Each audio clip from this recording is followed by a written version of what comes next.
Good evening and welcome to this meeting of the Licensing Subcommittee of Colchester Borough Council. My name is Matthew Evans, Democratic Services Officer. The first item on the agenda this evening is to elect a chair for this meeting. Councillors, can I have a nomination, please? Yes, Matthew, I'd like to nominate Councillor Dave Harris, please. Thanks, Councillor Young. Is that a second? Yeah. Thanks very much. Are there any other nominations? Okay, if I can just whiz through you really quickly to do the votes. So, Councillor Oxford. Agreed. Councillor Young. For. Councillor Harris. Okay, well, congratulations, Councillor Harris. You're the chairman for this evening, and I hand proceedings over to you.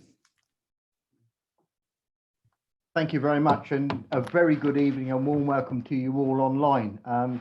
Strange times, but these have to be done in this particular way. So if you all hope you feel comfortable, at any time you can't hear me speak or anybody else, please raise your hand and let us know, because it's got to be done correctly. My welcome to you is from myself, Councillor Dave Harris. I'm the Councillor for Beerchurch Ward, and I'll be chairing the meeting. It's being broadcast via Zoom live over the internet and on the council's YouTube channel, and will also be available for anybody who wants to watch afterwards. So to begin with, to be clear, with the exception of the Democratic Services Officer advising us, would participants all please mute their microphones unless and until they're invited to speak. I will ask first of all, ladies and gentlemen, for the item of business to be presented, and we will then proceed in accordance with the hearings procedure guidance, which will ensure that everyone who wishes to has ample opportunity to address the committee and be heard. To summarise the procedure, I will invite the applicant to present the case, and I will invite those who have made representations to present the case, and then there will be opportunity for any clarifying questions from the committee or any other party present to be heard. We may have a break at 7:30, subject to progress of business for physical needs.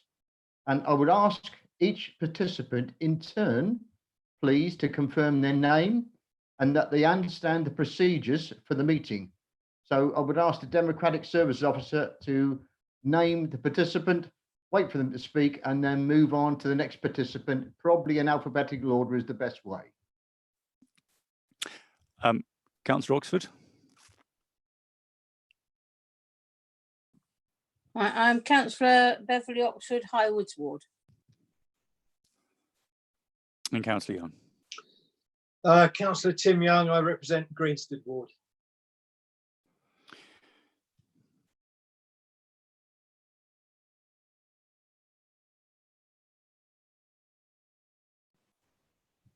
Chairman, do you want the officers to introduce themselves as well?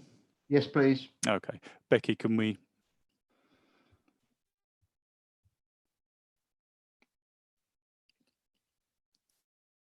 You need to unmute. Yes, it didn't work. Sorry, I'm Rebecca Strawn. I'm the legal advisor to the subcommittee. Thank you. John, would you like to introduce yourself? Hi, I'm John Ruder. I'm the Licensing Food and Safety Manager. Sarah, perhaps you'd introduce yourself. I'm Sarah White, Licensing Officer. Thank you very much. Thank you very much. Thank you, Matthew. There are no substitutions because the 3 councillors have been selected to attend this meeting today and sit in judgment. And I have to say to all present that you've got a plethora of experience within the 3 councillors. Councillor Tim Young, Beverley Oxford, and myself are well trained and versed on licensing matters and have been councillors for a long time. So I'm very fortunate to be backed up by Councillor Tim Young and Councillor Beverley Oxford. Thank you. Next on the agenda, I would ask for anybody to declare, this is the councillors, any interest for any of the items that are on the agenda, please. I see no indications, so there are no declarations of interest for the minutes. Item 5, it says on the agenda, minutes of the approval at this meeting. There are no minutes from the previous meeting, I have to say. That's fortunate. And item 6 is for the application to be considered of a sex establishment licence And I invite John Ruder present the report, please. Thank you, Chair. Councillors, ladies and gentlemen, an application has been received for a sexual entertainment venue. The premises at 2 Balkan Hill, Colchester. A number of objections have been received, and the matter therefore has been brought before committee to be determined. Just a matter of note that the application timings applied for are above what the planning consent is allowed, and as such, when dealing with the timings, it will be related to the planning, not to the actual application. Thank you very much. Thank you, John, for clarifying that. And as I understand it, we go straight to the applicant now and hear Ian Saunders, who's the applicant, I'm assuming. Welcome, Lovely. Ian. Yep, Welcome, I'm there. Ian. Hear me? Yep, fantastic. Okay, yeah, thanks, guys. Yep, so my name's Ian Saunders. Representing Solo Summers Limited. Solo Summer Saunders is the name of my late wife, passed away nearly 2 years ago in July. So this is kind of how we got here in the story. By far one of the most beautiful and amazing persons in the world, one of the best dancers in the world. And it's really kind of sat down with my 2 daughters on how do we, bring her legacy, her memory into kind of reality. It's kind of a dream she had of opening a venue. So from my side, it's really about seeing that dream through. That's where I'm at. So that's kind of where it brought us here today. Obviously, there's been a bit of confusion, obviously, within the media. Obviously, if you're applying for a sexual entertainment venue license, it can be misconstrued. Obviously, the headlines were, sex club. We're definitely not a sex club. We're not a strip club. We're not a gentleman's club. We do wish to apply for a sexual entertainment venue for certain aspects of what we're offering, which is a varied entertainment, which is going to create entertainment for various individuals over different age groups, different genders and sexual orientations. So it's about bringing people together. Our kind of strap line is union, acceptance, love. That's what we want to do, bring it together there. It's just unfortunate, obviously, for the bachelor and bachelorette parties, we do require a sexual entertainment venue license, and it's not the best named license in the world, we've come to that, but that's where we're at. So I just want to make that kind of clear. We're not, human trafficking or the other bits I've kind of heard online or with the objections and stuff like that. We're straightforward business. My background, like I say, is to honour Solo Summer Saunders. This is where we're at. I believe the embassy building is the right location. It's within the cultural quarter, as is mentioned. And I believe, obviously, yes, it's near the theatre. Yes, it's near the arts centre. I believe, we classify ourselves as the adults arts entertainment venue is what we classify ourselves as, because like I said, we're not a strip club, we're not a gentleman's club. That's what we do. So we have elements of theatre, and it's all about freedom of expression for individuals, so people can express themselves in a safe environment. That's what we're all about. I do appreciate that there are elements of pole dancing, yes, lap dancing, those types of things, but we're certainly about quality, so this will cover both male and female dancers. We're not certainly misogyny, some reports say from that side. We're literally about quality. Certainly, we've been approached by several dancers already. We didn't even need to advertise. They came to us. We certainly haven't had to go human traffic anybody to get anybody there. They literally came to us, on their own accord. They want to be involved in what we're doing. We've had a lot of support for people saying what we're doing is a very exciting and new venture, and I believe that is the case. I think we're going to bring something to Colchester that hasn't been done before, certainly. The way I see this is going to be like an icon of Essex, really. Will it bring people into town? I do believe so. I appreciate, yes, we do have residents nearby. This is a similar style business the other side of town, namely Climax, which is on St. Bob's. I get that. I have spoke to Essex Police about that. They said there hasn't been any issues relating to that business at all, which is good news. Obviously, people can throw statistics at whatever they like, but it's best to speak directly to Essex Police to find out. And sure enough, there's been no issues surrounding that, which is great. I believe it's in the right place. I'm quite excited. I know Colchester is a very historic town. Yes, it's near the Roman Wall. Obviously, the end of the Roman Wall from that side, and certainly, with the open times that we have, we certainly hoping not going to affect any kind of business tourists that want to look at the Roman Wall, etc. Because generally people don't really look after 8 o'clock. But and, you know, as part of the history of the town, really and truly, the way I see it is, you know, the embassy building itself is also a historic part of that town, which was a club. You know, in the late 70s, through the 80s and the early 90s, it was a club. That's the reality. Is doing what I'm doing by bringing that back, reinstating it, a bad thing? You know, I don't believe so. Yes, since the club's closed, there are new developments like the St Mary's development that happened shortly afterwards. But I believe it's an area, you know, fair enough away from the sound. So we're going to add various soundproofing, crowd dispersement techniques and so forth to make, you know, as pleasant for residents as possible. What I'd like to do and what I've suggested is to run a monthly management meeting with the local residents. Obviously, we want to have the best relationship with those guys, and I'm happy to do that. You know, I'm going to get it right first time. You know, the likelihood is no, but it's an evolving concept, it's an evolving process that I'm happy to work with the residents to get it right. But yeah, as far as, you know, I'm a very fair guy. Yeah, but my intention for the business is really driven by solar sources from that side. Is it a mass profit business? Am I doing this for mass profit? The answer is no. It's really and truly is to honor one of the most beautiful persons in the world, and that's what I'm here for. Thank you very much, Ian. That came over very clearly. Thank you. I think the next thing I could do now is just invite Councillor Young or Councillor Oxford just to ask any specific questions at this time for those two on what they've heard, and then we'll go on to the objectives. Councillor Young? Yeah, thanks, Dave, and thanks, Ian. That's very clear. I've got a number of questions, Chair, so I don't know whether Ian would want to answer them one after each one. Will that be probably easier?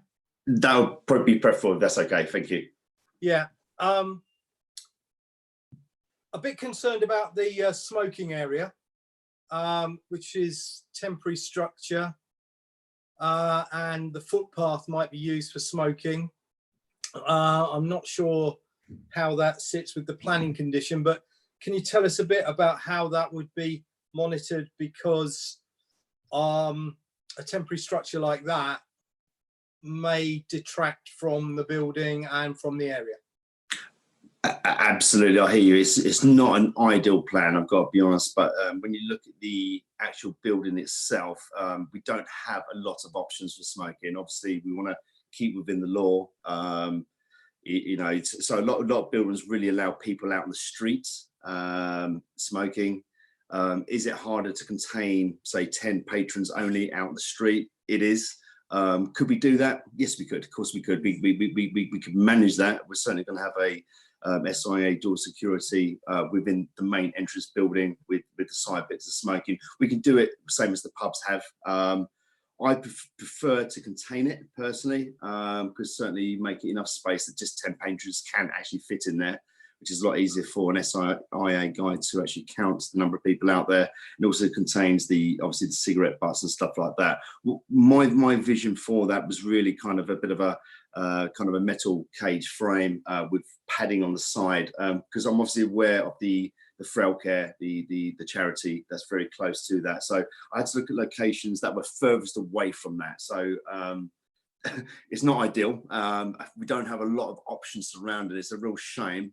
There wasn't, you know, what I would have liked to do in the future with it, because obviously 3 floors to the club is to open up the top area, the roof terrace or something, but then again, the sound again from that side. So it's a bit of a shame. But like I said, you know, if we do not have some sort of temporary structure that we kind of put up and take down at night after everything's closed there, will people walk around with cigarettes? Will they walk onto the main road?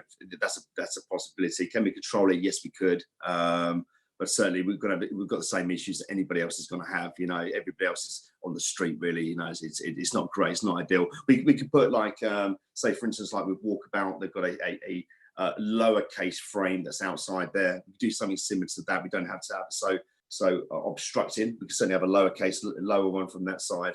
That's not a problem to do that. I would like the padding just to control the noise from the residents, you know, because these are my neighbours at the end of the day. So, you know, I want to give them the best night's peace that they can have within my control. Really, it's not ideal. I know it is what it is. We just don't have a lot of options to stay within the law, really. Will it be covered by CCTV, Ian? Correct, absolutely correct. So we're going to have cameras outside the building and also at the top as well, where the current lights are as well. So we'll have lights all leading down there. So anywhere within that facility will be covered by CCTV. I did meet with Essex Police and we discussed the locations of those. So absolutely. So the actual club itself, where the camera locations where they are within the law. It's absolutely perfect. It does everything it needs to do. There are cameras outside now, but I will add a couple more strategic ones in that position, correct? Okay, thank you. If I can move on to customers entering the premises, you say obviously they'll be checked for age, yes, ID for age. What about more wider searches if they're carrying drugs or anything? Would wider searches be done? Yeah, correct. We're basically because we classify ourselves as a adult arts entertainment venue. Adult being, we're not talking about adult films here. What we're talking about is adults. We mature adults. So basically, anyone over the age of 21 is allowed in there, including anybody that works or dances for us or performs for us. Everyone will have to be over the age of 21. We've got a strict policy from that side. Yes, we will be taking. Be very strict. I'm going to use the age 25 policy. Look, obviously below 25, we will do that. But also we're going to do random drug searches and stuff like that, which will be clearly presented on the wall itself to say that that's our policy and that's what we're going to do. So yes, we'll do that. Correct, 100%. We have to. And if you find drugs, yep, they'll presumably be confiscated by your security staff. And yep, where will they then be stored? They'll be stored. So we've got a safe area where we do that, but the police will be called from that side. And luckily, from our location is right next to the police, which is fantastic. I'm personally happy about that. I think it's brilliant. I love that. But certainly, yeah. So we've got an area that we can store that in a safe area, and they'll be held there until the police arrive from that side. But from our side, we're staying in the law. We don't want it in the premises. It's not where we're at. It's not what we're about. So yeah, absolutely. And so will you have an actual drug safe? We do have drug safe. Yeah, correct. It's actually under. If you go to the main hallway under the stairs, there's a safe in there for that reason. It already exists. Thanks. That's very clear. To move on to the dancers, you said you've been approached by a number of dancers already.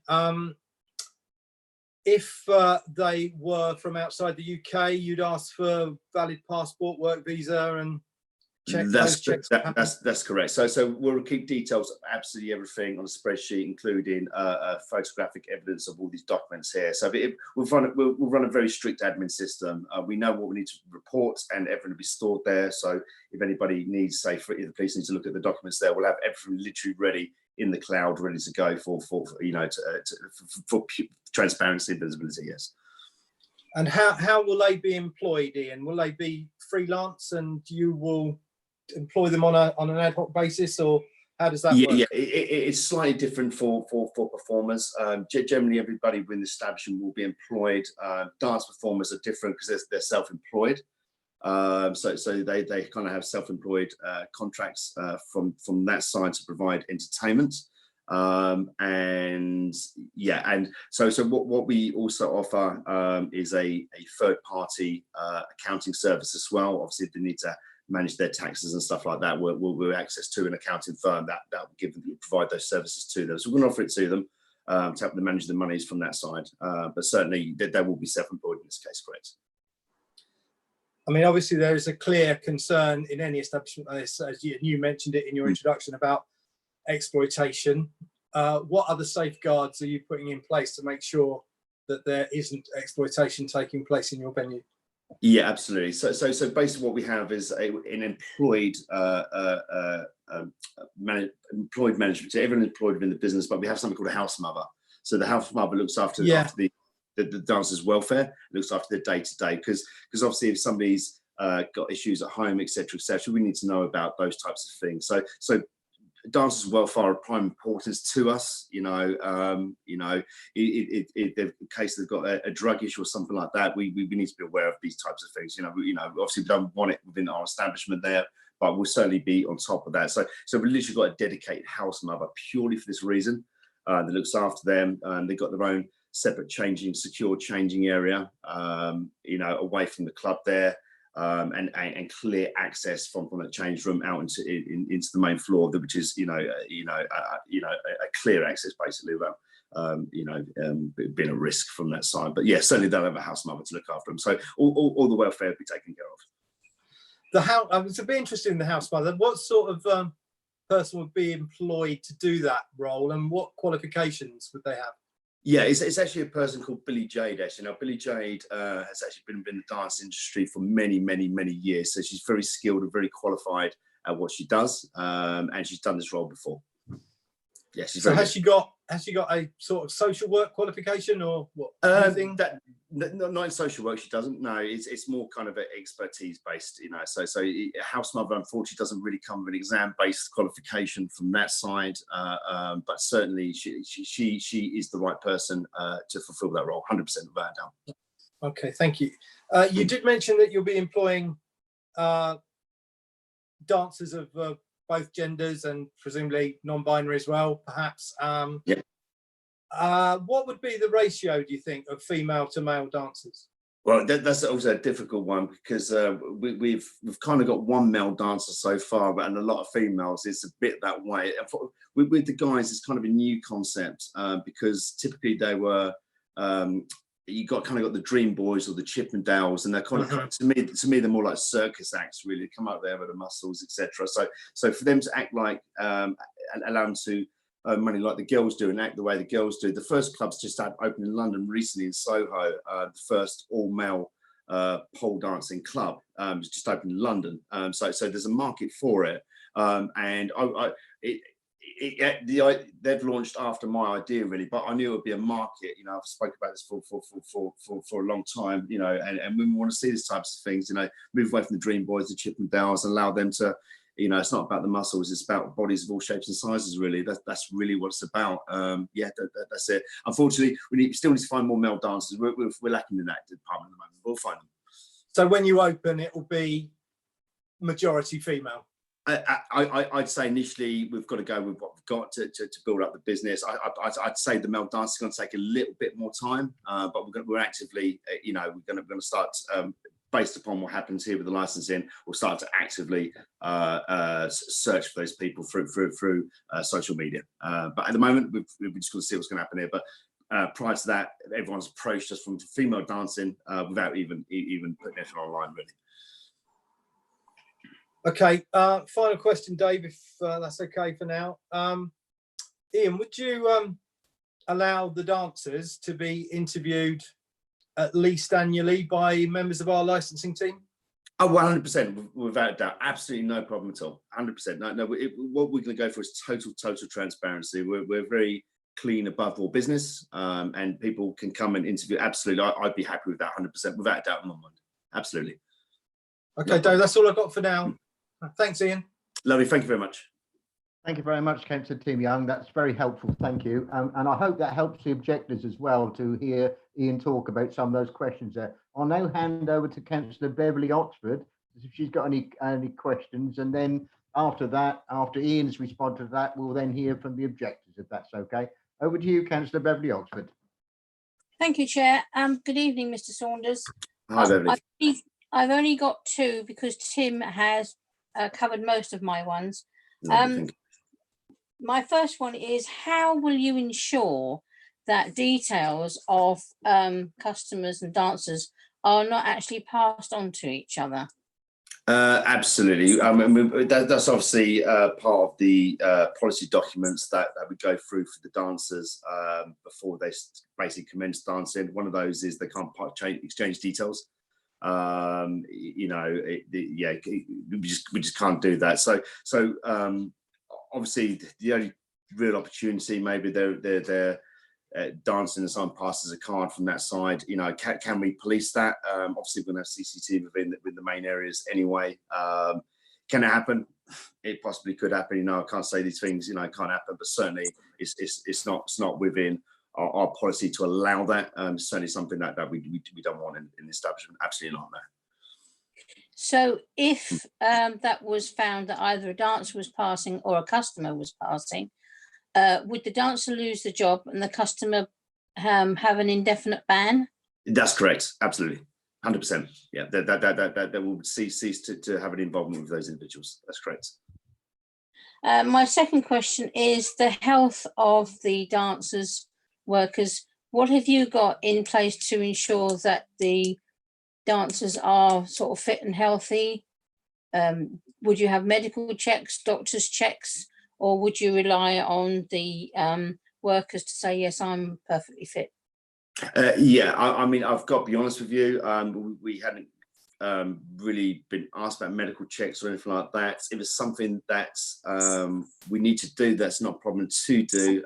Generally, from my side, was with the house mother to liaise with them if there's the issues around that is where I was at. But certainly, if the health checks required, that's absolutely not a problem. I had it cross my mind, I have to be honest with you, because it kind of, you know, it wasn't something I'm used to. But certainly, if we need to do that, that's absolutely not a problem. But certainly, the house mother will know exactly where the mental state is, where the health is, you know, from that side, and that's why we employ such an individual to look after it. So it's very key to what we do.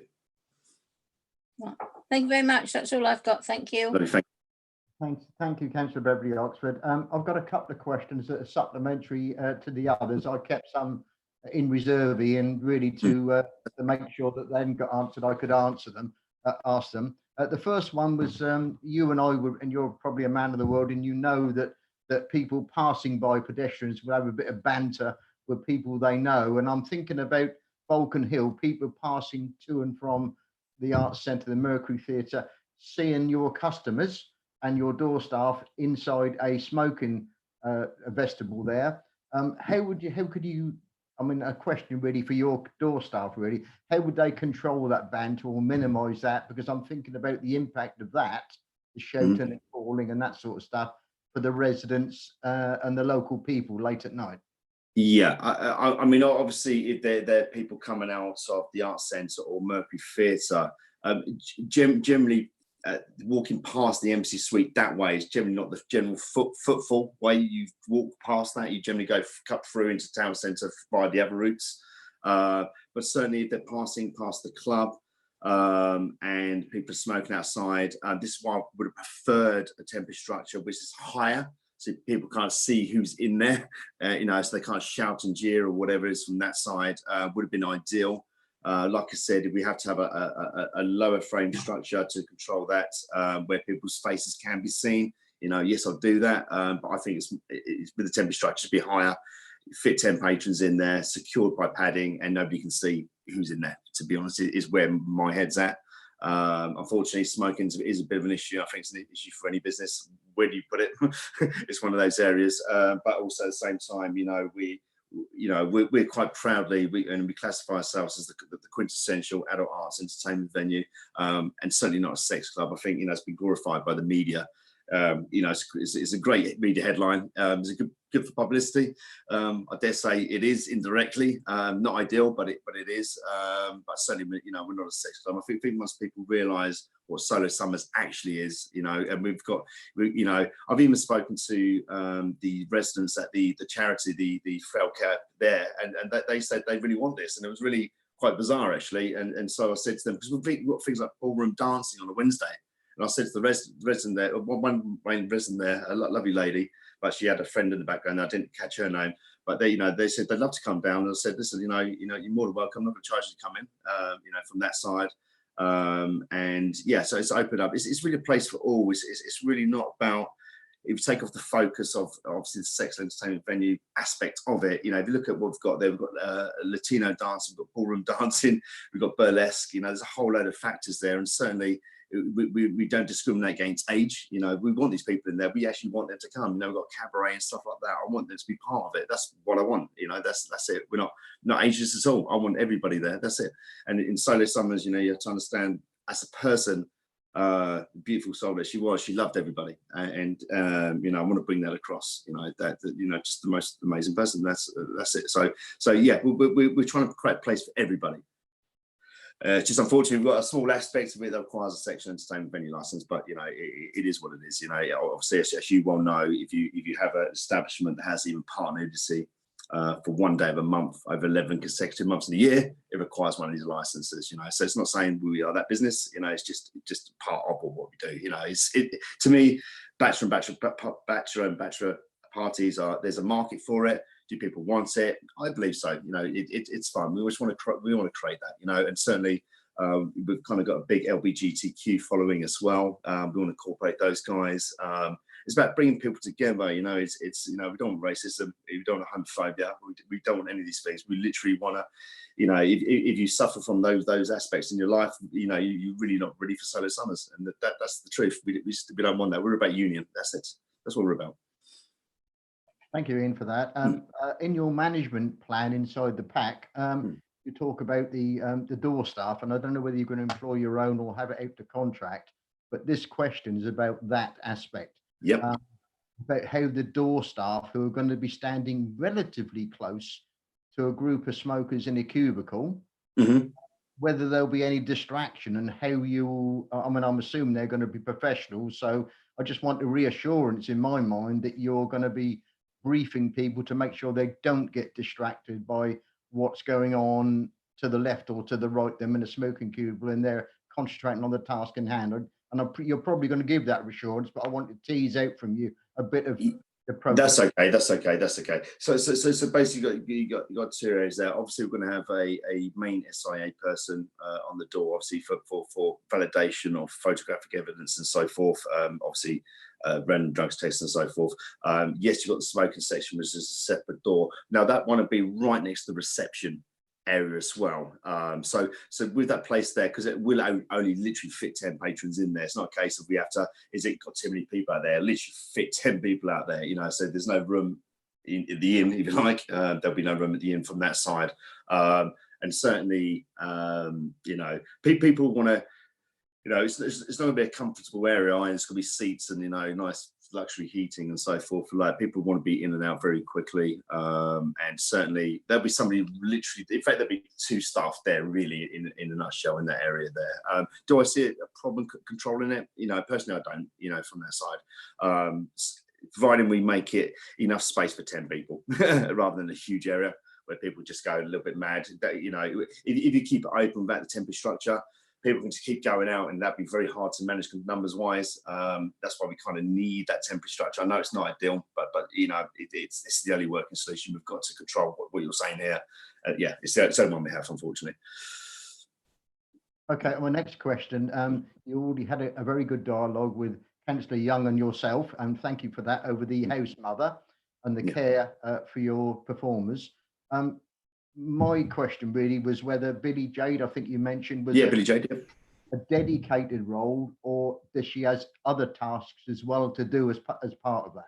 No, absolutely. That's a dedicated role. House mother is a dedicated role.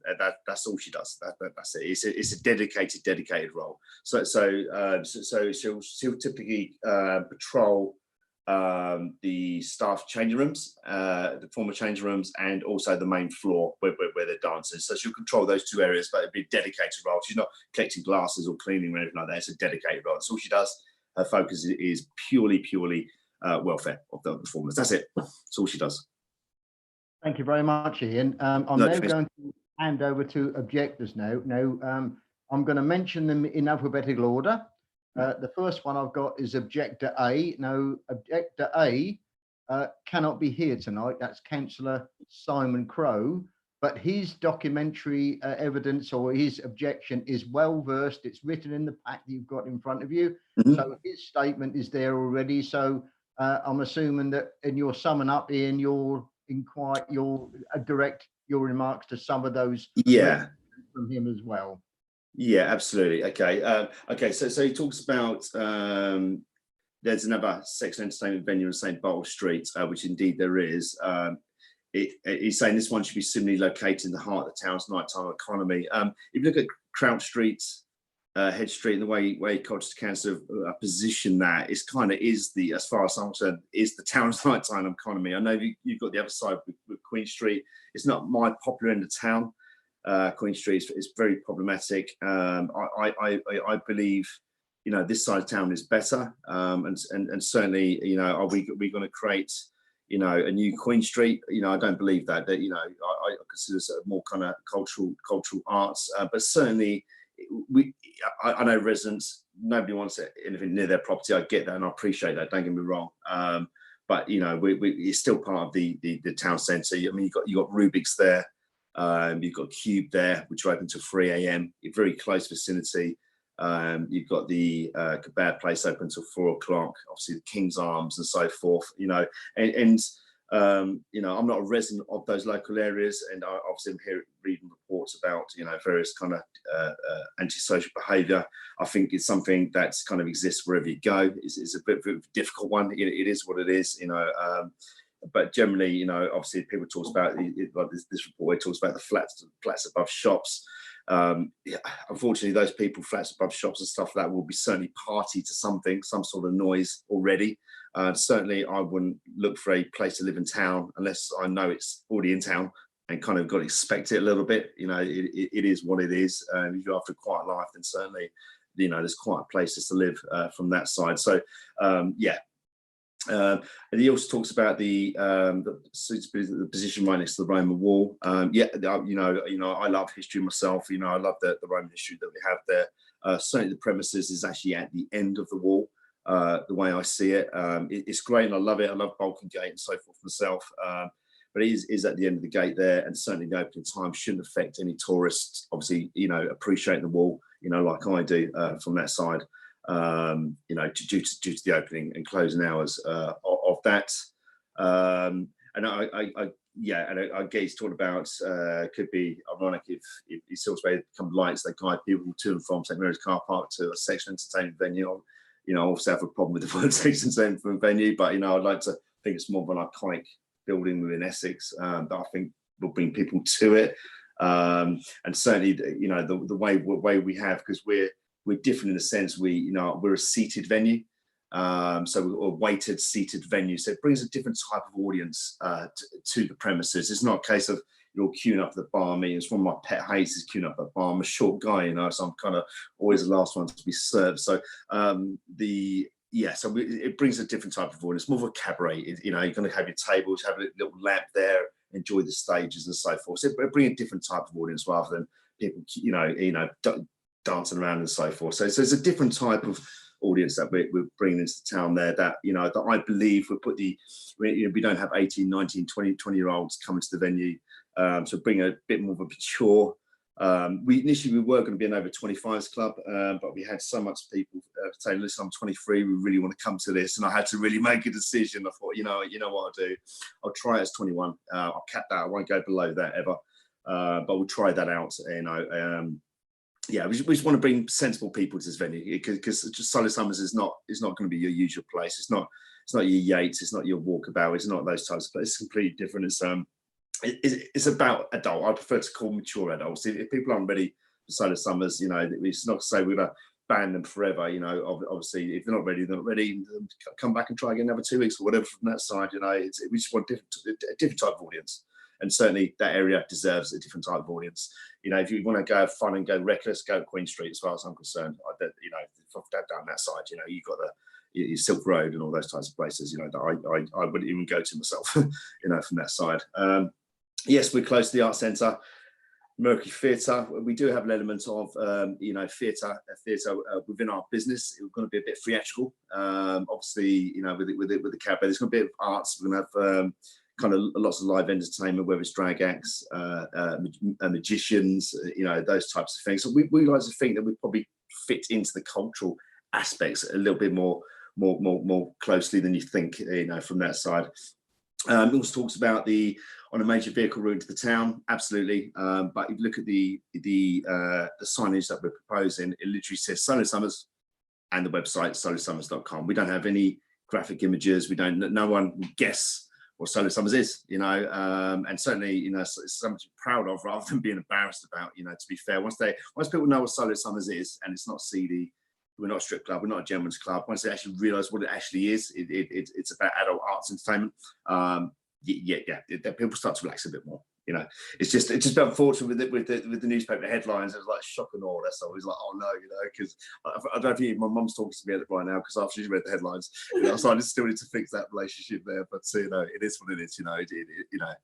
But once we're gonna open, I'm sure my mum will start talking to me again. But yeah, it's a bit of a shock. Ian, I've got 9 more objectors. Now, Yeah, okay, lovely.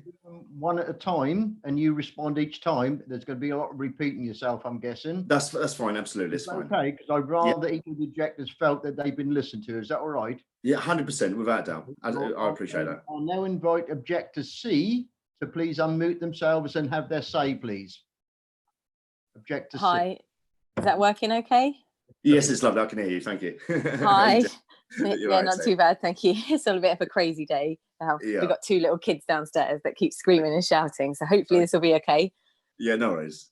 So obviously you'll have seen my full objection, but you know, it's kind of interesting to hear you talk. And you know, in principle, I don't necessarily have any objection with the type of venue that you're proposing. My concern more is around, you know, we live about 150 meters from the venue, the other side of the car park. You know, we already have a lot of noise, disturbance, you know, from the venues around us, like the King's Arms. I can hear the hole in the wall in the summer. I can hear the arts centre sometimes. And, you know, all of that is annoying. And we live close to the town centre, so I get it. You know, you are going to get some noise. But obviously they've got opening hours that reflect that, you know, they are close to a residential area. 11 o'clock until Thursday, and then kind of midnight, you know, over the weekend, Friday, Saturday. And that's everything that kind of faces us, you know, that side of Crouch Street. You know, your venue obviously faces onto Balkan Hill, which then faces on to where we live. You know, we then are on the other side of Balkan Hill from those other venues. So my main concern is noise, and obviously, you know, any kind of disturbance of people leaving the venue, etc., because of the proposed opening hours. I just feel they don't fit with that picture. Like, you've obviously talked about some of the clubs on the other side of Crouch Street. They don't impact us at all because, you know, they are the other side of Crouch Street. I think where it's problematic from your venue's perspective is it obviously is actually on Balkan Hill. Although it's on that side of Crouch Street, it does face, you know, quite heavily onto our residential area. Yeah. Okay. No. I absolutely. I do appreciate that. I think the noise can come. Sorry, Ian. Had you finished it, or did you want to say more? Don't let us cut you off if you want to say more. Me or Ian? Sorry. Only when you've finished. We'll let Ian sort of respond. Only when you're finished. Oh, okay. Yeah. I mean, my other comments are obviously, and I think you've probably touched on my objection around the fact that we get a lot of antisocial behaviour from St Mary's car park. I find that entirely frustrating. I've got 2 young children. Our house backs onto there, and obviously the other side of that is then your venue. Anything that just potentially increases that antisocial behaviour, you know, obviously worries me from that perspective. You know, it's bad enough, you know, trying to get the kids to sleep when things like that are going on. And then the potential of them being woken up, you know, that's a 24-hour car park. There's no control over it. You know, Mike Lilly, who I'm sure some of the councillors will know, is fully aware of all of my, you know, concerns around the car park. I just think adding yet another thing on top, you know, that's where a lot of my concerns come from. Okay, thank you very much. That's it. Yep. Thank you. Yeah. Okay. Lovely. Okay. So I'll answer those in order there. I think obviously noise can come really from 2 areas there. So number 1 is the noise of the premises from the music within it, and 2 is the crowd leaving that venue. Obviously the smoking area, once again, which is why I looked at the temporary structure with the padding. I can control that with the sound. That's why I think it should be higher padded to control that. That's easy. What I've got with the premises here is these beautiful sound control sheets that go onto the walls there. So what we're doing here is regarding the premises inside, is to soundproof literally the whole building. I'm going to tell you that. So I'm going to try and keep the decibels literally to a minimum. So there's no real noise impact from inside. The beauty bars, because we're not a real nightclub, we don't need the big banging noise, a whole load of racket that we have. So it's a lot lower. So the music you find is probably about up to 25% of what you'd find in a nightclub generally. And obviously with these gorgeous little things we've got here, we're going to bring that down to a minimum. So can we control the noise inside? Absolutely, we can. Where it may become an issue certainly is people and how do we filter them out, how do we move them on very quickly. I think the position of the embassy is ideal in the sense of, well, it's not ideal obviously for residents, you know, obviously there's going to be a little bit of noise, but because the location is right on the corner, people generally leave to go around the corner to get taxis, probably down Crouch Street, rather than walking to the right and down past the art centre. Is the general route that most people would take leading out, which takes it back into Crouch Street, leading where places are actually open till 3 o'clock. And I dare say they'll probably try and grab the last hour at Cube or Rubik's after that. So, you know, obviously we've got proposed 2 o'clock. Regarding crowd control, obviously we're going to have a quite a strong team of SIA people. So towards the end there'll be a fair few of them outside. We're typically going to have 4 individuals running that. So when it comes to closing, you know, crowd disbursement, we're going to do it as quickly and safely as possible, move the people on.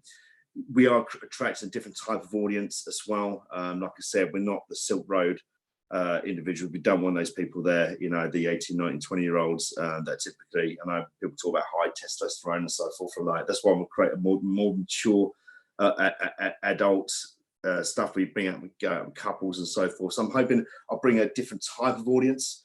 And like I said, I literally want to hold a monthly management meeting with local residents.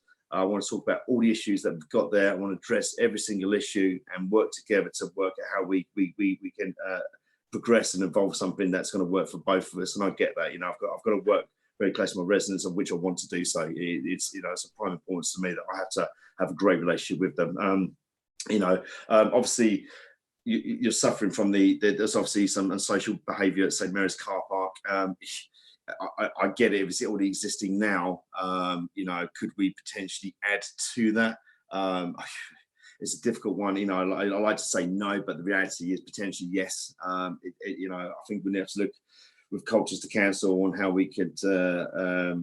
I think somebody mentioned something about cars speeding around the car park or something like that. You know, maybe there's. That was probably me, and that happens all the time. That was you as well, yeah. Yeah, I expect so. I get it. That's what they're using now because it kind of makes sense. You've got cameras. You know, it's not when I was younger. We used to just speed around town. So it's yeah. You know, maybe you should put some sort of ramps in there to stop. That's kind of. I didn't realise that was happening. Oh yeah, no, it's crazy. So they put in speed bumps. The CCTV is completely inadequate. Every time I phone the helpline, they can't see anything. You know, the police are trying to deal with it, but it's not really their problem either. You know, it's the mismanagement of it is kind of my frustration, and that's where this all kind of boils down to the fact that, you know, as you say, like adding something else on top of that just. It feels even more unmanageable. I'd really love to say no, that we're not going to add it, you know, but I really can't put my name to that promise that, you know, I really can't. It's been a bit of a shame. But certainly... No, but it's like different type of people, as you say. So I'm sure it's not going to add to that specific issue. I think the concern is, you know, adding potentially a different type of antisocial behaviour on top. And like, you know, the road that's directly opposite Balkan Hill is Manor Road.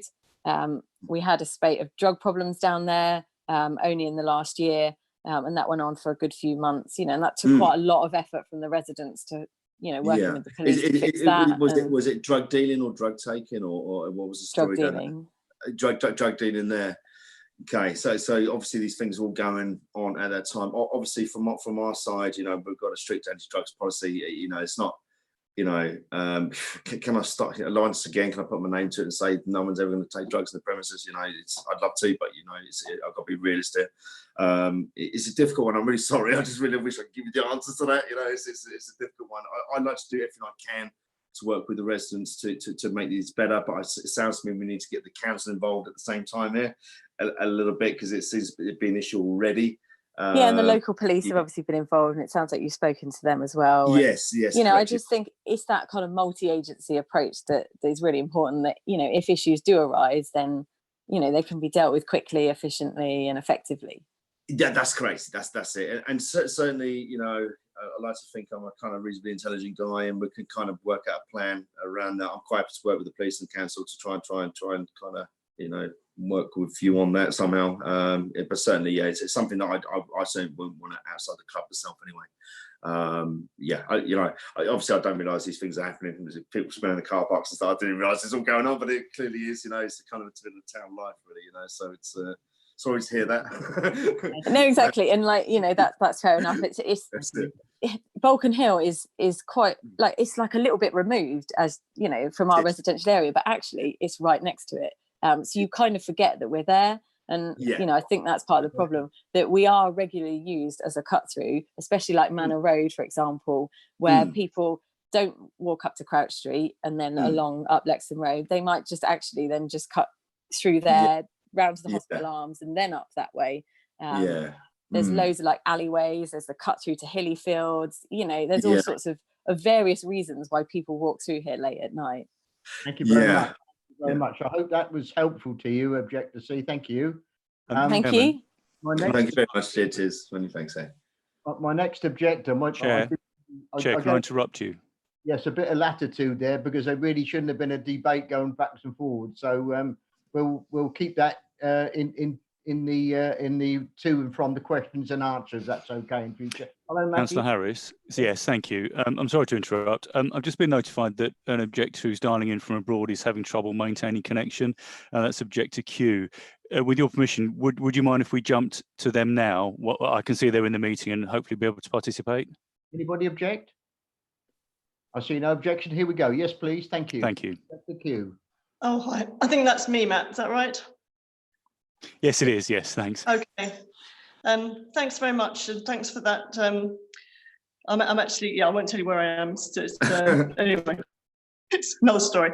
Thank you for your time. I'm interested in the heritage aspects of this application and also the public access routes. I think we've heard quite a lot about the heritage aspects of the application. The proposed SEV is very near the Roman wall. It's very near Britain's oldest Christian church, so not just any old, the oldest one in the country. It's effectively that location on the top of the hill is the gateway to our town, and I just Colchester can do better. I think that's not the location for something like that. This is a premium location. Colchester can do better. In terms of public access to schools, I'm not sure if that's been discussed so far in the meeting. My connection's been rather in and out. That corner on the top of Balkan Hill is on the access route to several secondary schools on Lexden Road, with pupils aged between 11 and 17. Now, of course, they come from all different directions, but a number of them do come up through town. A number of sixth form students also around that area, but obviously we have an older group. There's also the Nova approved premises school on Manor Road, which is very close to that venue. And that serves vulnerable kids and kids who've often been excluded from school and so on. So you've got a fairly vulnerable population there.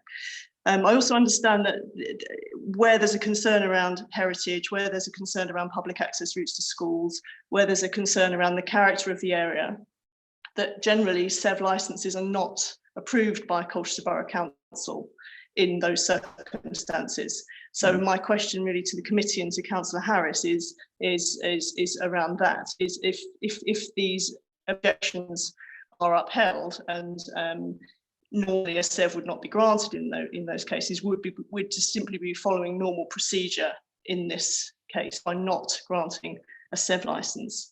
My final point is a question, if I may, to Mr. Saunders, which is that at the beginning, I think you said that Solo Summers is not a sexual entertainment venue. It's not about a sexual. It's not a sex club. It doesn't have. It's not a sex club. It's not a strip club, etc. I apologise. My reception is very poor. So my question to you is: if it's not a sexual entertainment venue, why apply for a sexual entertainment licence? And is there the case that there's more money to be had from a SEV than from a regular club or bar?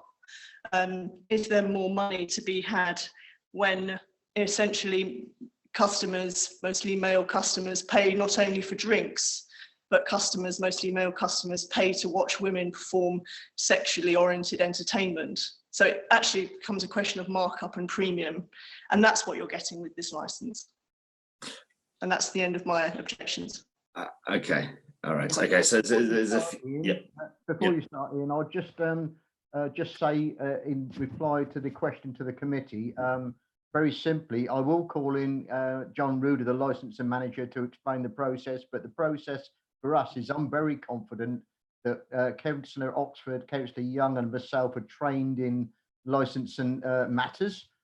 We're asked to consider, as we are as a subcommittee, a licence applicant from Mr. Saunders, and we do that holding it up against the litmus test of our policy and the mitigations we've heard this evening. That's our job. John Ruder, could you back me up on that and add anything to that, please, on that question? No, you've carried it out perfectly, Councillor Harris. That is the process.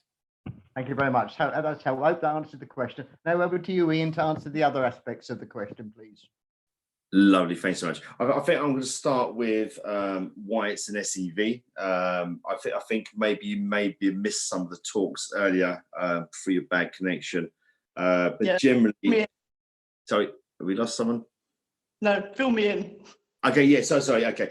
So basically what we have, because we're a multi varied entertainment, so there's a lot of things. If you look online on solarsummers.com, we basically have like kind of weekly timetable. So we create events for different age groups and sexual orientations. Like we've got big LGBTQ+ following.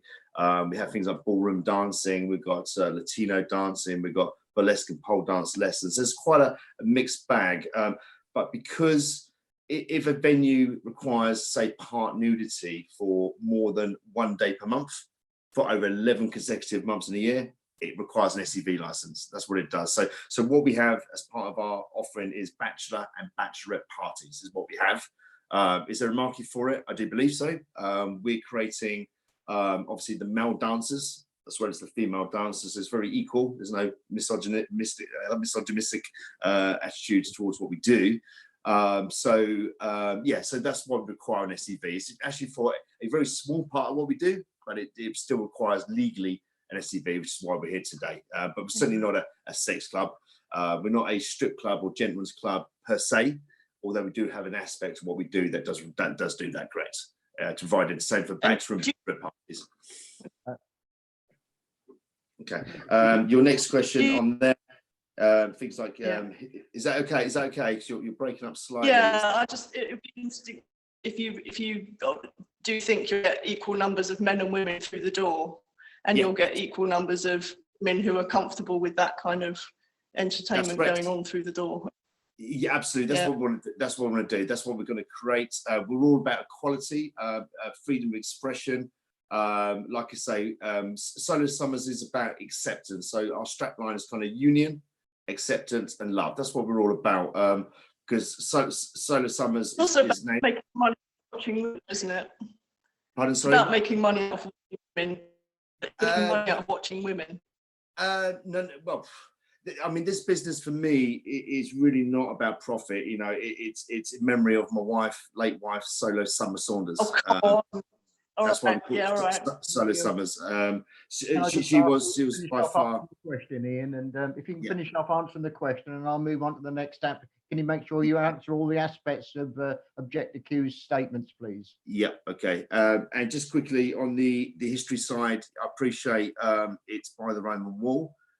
It's actually at the end of the Roman wall, and like I said earlier with the comments, was that because you don't open until 8 o'clock anyway, so we're kind of past the tourist visitations of the Roman wall itself. So you know, and we're also at the end of the Roman wall. So the Roman wall's actually there where the premises are. So we feel quite comfortable with that. We appreciate that the oldest church is across the road there. If you look at, say, Climax, which is in Priory Street, on the other side of town, which are very, very close to the castle itself, one of the prime locations of Colchester, and also the Priory, once again, very close from that side. So there's a lot more history that side of town, but it certainly hasn't created any, you know, and saving us from that side, which is actually a proper strip club, unlike what we are from that side. So I appreciate also there are schools and grammar schools nearby, which will certainly be closed by the time we have that. Our signage is very discreet. It just says Solo Summers, nothing else. There's no graphic images, unless you know, we're quite proudly adult arts entertainment venue. We're not a sex club. We're not all those things. Obviously, they were newspaper headlines. Obviously, Climax, the other side of town, is very close to schools. Thomas More School. It's also close to St John's Primary School, where my daughter went to as well. And their signage says Climax. Ours says Silo Summers. So this is kind of a bit more descriptive, but certainly. Like I said, I spoke to Essex Police. Has Climax actually caused any problems for the area? And it hasn't. That's what they said. So us having Solo Summers, which is a nondescriptive name, is going to cause. I don't foresee that now. Objector Q also mentioned about people being leaving the premises aroused by strippers, pole dancers, and they'll be in disinhibited state, leaving the premises. Did you answer that bit, Ian? Yeah, absolutely. Like I said, because it's the type of people we're bringing into the building. We're a seated waiters services, so we're bringing a different type of audience into the business there. We're not a standard nightclub where just testosterone levels are high. We're also very equal, where there's going to be male and female dancers from that side. Certainly, there's, people, if they've got kind of testosterone levels running high, they've got serious apps like Tinder and stuff, but I'm sure they can get a lot more attention that way. We're about the art of dance. That's why I see it. That's why I met my wife, and that's why I saw it, and that's why we used to go out together, and foresee no reasons behind that. I certainly want to get, excited about, a whole load of things and start abusing people outside the building, but it was just it's about the type of audience we're going to bring into the building there. We don't want the younger generation in there. So the 18, 19, 20-year-olds, they won't be invited in. Initially, we were going to be, like I said, I don't know if you missed it earlier. We initially were going to be under 25s, but we had a lot of people that were 23 and so forth saying, please, we like the concept, please allow us in. So I kind of dropped it to 21. If I should raise it back up to 25, then I'll raise it back up to 25. Thank you. Thank you very much. My next objector is objector E. Are you ready? You unmute yourself, objector E, and have your say. Thank you. All other objectors, please keep muted, please. Okay, thank you. I've got several questions, some for the applicant and others for the committee. So shall I start with the ones for the applicant? Fine. Yes, please. Okay, I'm a retired social worker with 30 years experience. Most of my work inevitably involved people who'd been abused, children who'd been sexually abused, women who'd been sexually assaulted, and also victims of domestic violence. In my experience, I came across many cases where the women who'd been assaulted were either working in or around sex entertainment venues. When lap dancing first became popular in this country, the rate of sexual violence against women was relatively low. It has since increased dramatically. I think there is a correlation between sex entertainment venues and the potential violence against women. So I'd just like to hear your responses to my experience, and I have seen in real life the devastating effects of sexual violence against women and the lifelong changes that can happen to their mental state and their future lives. My second question is that I noticed that you completed a bookkeeping course at Colchester Institute in 1998. Mm-hmm. Congratulations on that. And that you've worked in information technology and computers, especially 3 companies in South Africa, where you're involved in software management, I believe, or design. Mm-hmm. So my understanding is that you've got no previous experience of managing a wine bar, a pub, a restaurant, or a nightclub of any description. And I also noticed that in 2016, a previous application made by you was rejected. That was 2 years before your wife's death, and I'm very sorry to hear about your wife's death. But presumably that application wasn't made on the grounds of a tribute to your wife, because she was then alive. Regarding your ability to manage the club, you mentioned random drugs tests. So are these going to be specifically mouth swabs? Are they going to be urine samples? Or are they going to be involving frisking patrons who are coming into the venue? I've got another point and question to make as well. In your code of conduct and your guidelines, you repeat several times the need, the rules rather, forbidding bodily contact, exchange of money or phone numbers. How will the club manage these restrictions? Because in your application, you've allowed for the purchase of private booths where full nudity is allowed. Are you going to have CCTV cameras monitoring the activities in those private booths? In my objection, I referred to the National Centre for Crime and Justice Studies, which published a report in 2012, which demonstrated that sex entertainment venues contributed to the danger to and the anxiety among women who reported that they felt unsafe in their vicinity. This has resulted in certain cases in other towns becoming no-go areas for women. Is that something you're concerned about? And also, they also therefore become magnets for street prostitution to increase, given that some of the men who will be exiting the venue will be in a sexually aroused state.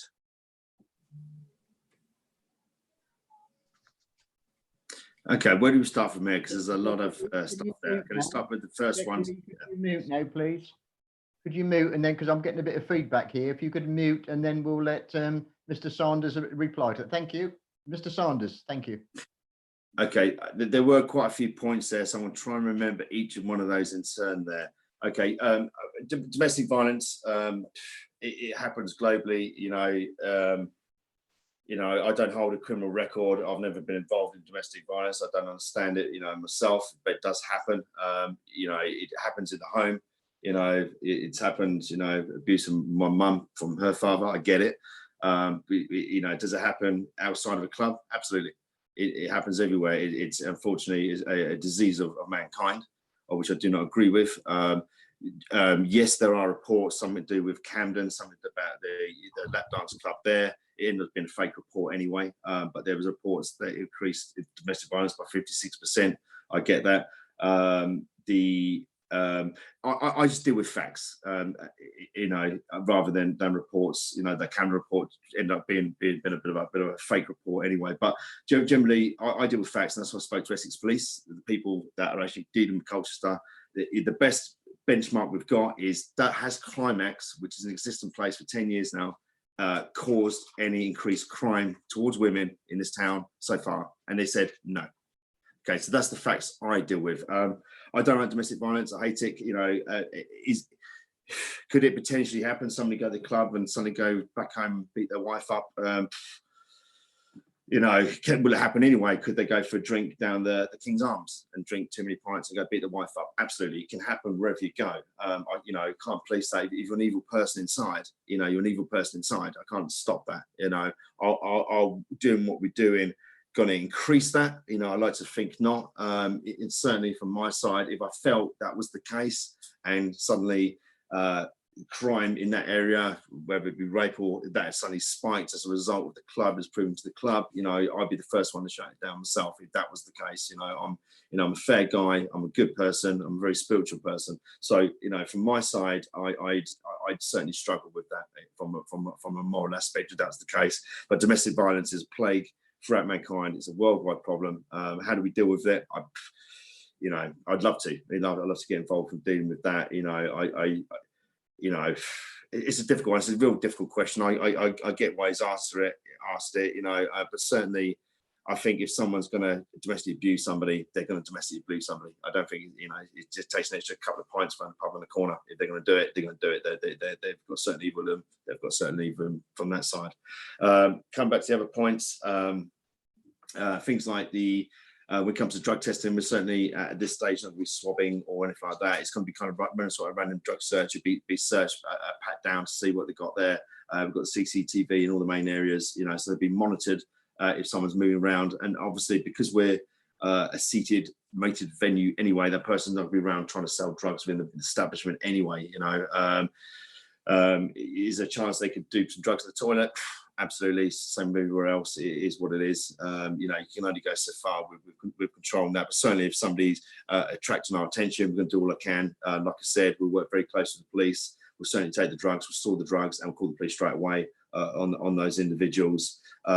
Yes, coming back to my experience, absolutely. I'm a qualified technical accountant, so you know, when it comes to cost management, I'm very skilled.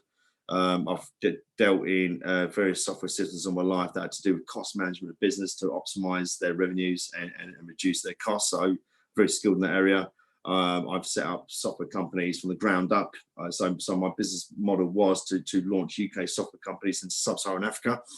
What I do is to find those products. I go there, I launch from the ground up, I build them up for 5 years, and I sell them back to the company in the first place. That's my business model that worked. That's worked well for me. Do I have experience running an SEV? Absolutely not. And I'll put my hands up and I admit that I don't have that. Now, where my skill set does come into it is my wife, Solo Summer Saunders. She's been involved in this business. I've been involved. I've met her in this business, and there's nothing I don't know about the working model of that business. You know, I'm a clever guy. I sit, observe, I learn. At some point, somebody somewhere when they set up an SEV won't have run a SEV before. That's life, you know. So at some point, you've got to own one before you open another one. You know, those types of things from that side. But certainly, I'm very skilled in some brand new business from the ground up, doing my market research, doing my costing. Can I pull this off? Absolutely. I'm probably the best skilled man for the job to do this. So yeah, I'm going to put my hand up. Do I have any skills in that? Absolutely not. He mentioned earlier that I tried 2 years ago with a club and I kind of got rejected. Just want to recap on that. I never got rejected. I walked away, just to let you know that. It was Valentino's. There was somebody locked into a lease in there. I tried to sublease it off it. Unfortunately, it came to planning and it became quite complex because the setup between sub and sublessee, and I walked away. So we weren't rejected. So I want to clarify that point. So no, we didn't. It wasn't me being rejected, not at all. So apart from that, yeah, do I think I have the skill set to run this? Absolutely. Do I currently have the expertise in that area? No. But certainly to run my business and manage the costs, manage staff, and all those things that I do, absolutely, I do. Whatever points do we have there? Because there was a few there. Is there any I've missed? I think you covered them. I'm going to ask Objector E now to ask the question of the committee, because he said he had a committee question to me and the other councillors. Objector E, would you like to explain your question?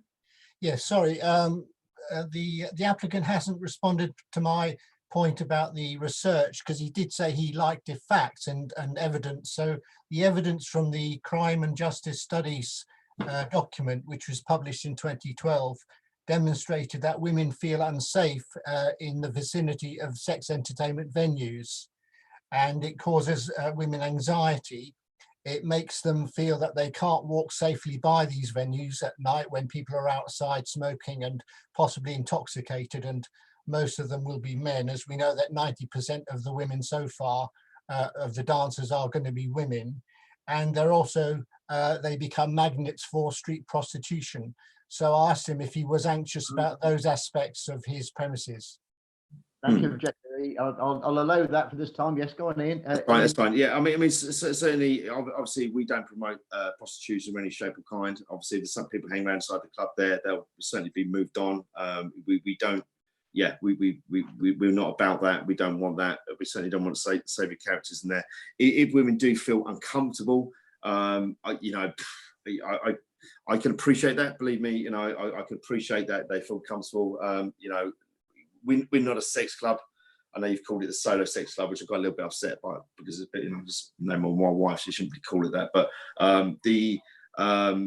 yes, we're not a sex club. You know, once people realise we're actually a varied entertainment business for all, LGBTQ+, and once you see what it actually is, and we're not focusing on the sex club part, which was the headline in the papers, everyone can calm down a little bit. But, you know, yes, we've got bachelor and bachelorette parties, but we're equal. Are men going to be nervous? You know, that there's females coming to watch male dancers. They're also going to be nervous that they're going to be touched up afterwards. You know, you know, if we're trying to be equal as possible from that side. I'd like to think people aren't going to be nervous about the venue, but you know, it's a good point. You know, if there are reports out there that say, you know, women, if someone's stopped people in the street and asked 100 women, are you nervous about a sex club being next to you? You know, if someone's asking you, probably 90% will say yes. But you know, reality is are they really? I don't know. I don't know from that side. Thank you, Ian. I'll now just give one final subject to E to please ask the question of myself or the other councillors. You said we had a procedural question for the committee. Sorry, but he actually didn't answer my other question, which was about the monitoring the activity in the private booths where full nudity is allowed. How will he monitor the regulations regarding physical contact, exchange of money, or exchange of telephone numbers? Thank you very much. Well reminded. Thank you. Yep. Yeah, absolutely. Lovely. Thanks for that. Thanks for reminding me there, because there's quite a few points there, so I was trying to remember. Yeah. So what we've done, I sat down. Essex Police come and met me at the club. We spoke about everything, obviously with the extra CCTV outside to manage the crowd disbursement, etc. from that side. But every single booth will have a CCTV camera inside it and a panic alarm inside that. So we sat with Essex Police. We've worked it out. We know what we're doing from that side. Absolutely. Okay, thank you, Ian. I'll let you rest for a second. I think the gentleman's got a question of the committee now. Objector E, a question for the committee? Yes. The Licensing Act 2003 specifically requires Colchester councillors to promote public safety and the protection of children from harm. The committee is also bound by the Local Government Miscellaneous Provisions Act 1982, requiring them to take account of the Human Rights Act, Section 19 of the Crime and Disorder Act 1998, and the Equality Act. All of those pieces of legislation are put in place to protect women, especially who are vulnerable to domestic violence, sexual violence, and crimes of rape and murder. 2 women are killed every week on average every year in the UK. There has been a rise in sexual violence against women and the increasing sexualization and objectification of women. And I'm really wondering from the committee, are they taking their obligations under those legislations really seriously when considering this license? I know you will all say you are because you have to, but I would really just like to reiterate that, you know, under those specific pieces of legislation, there are explicit safeguards for women who are vulnerable to sexual violence. My concern about this venue is that it will promote an atmosphere where sexual violence is more acceptable.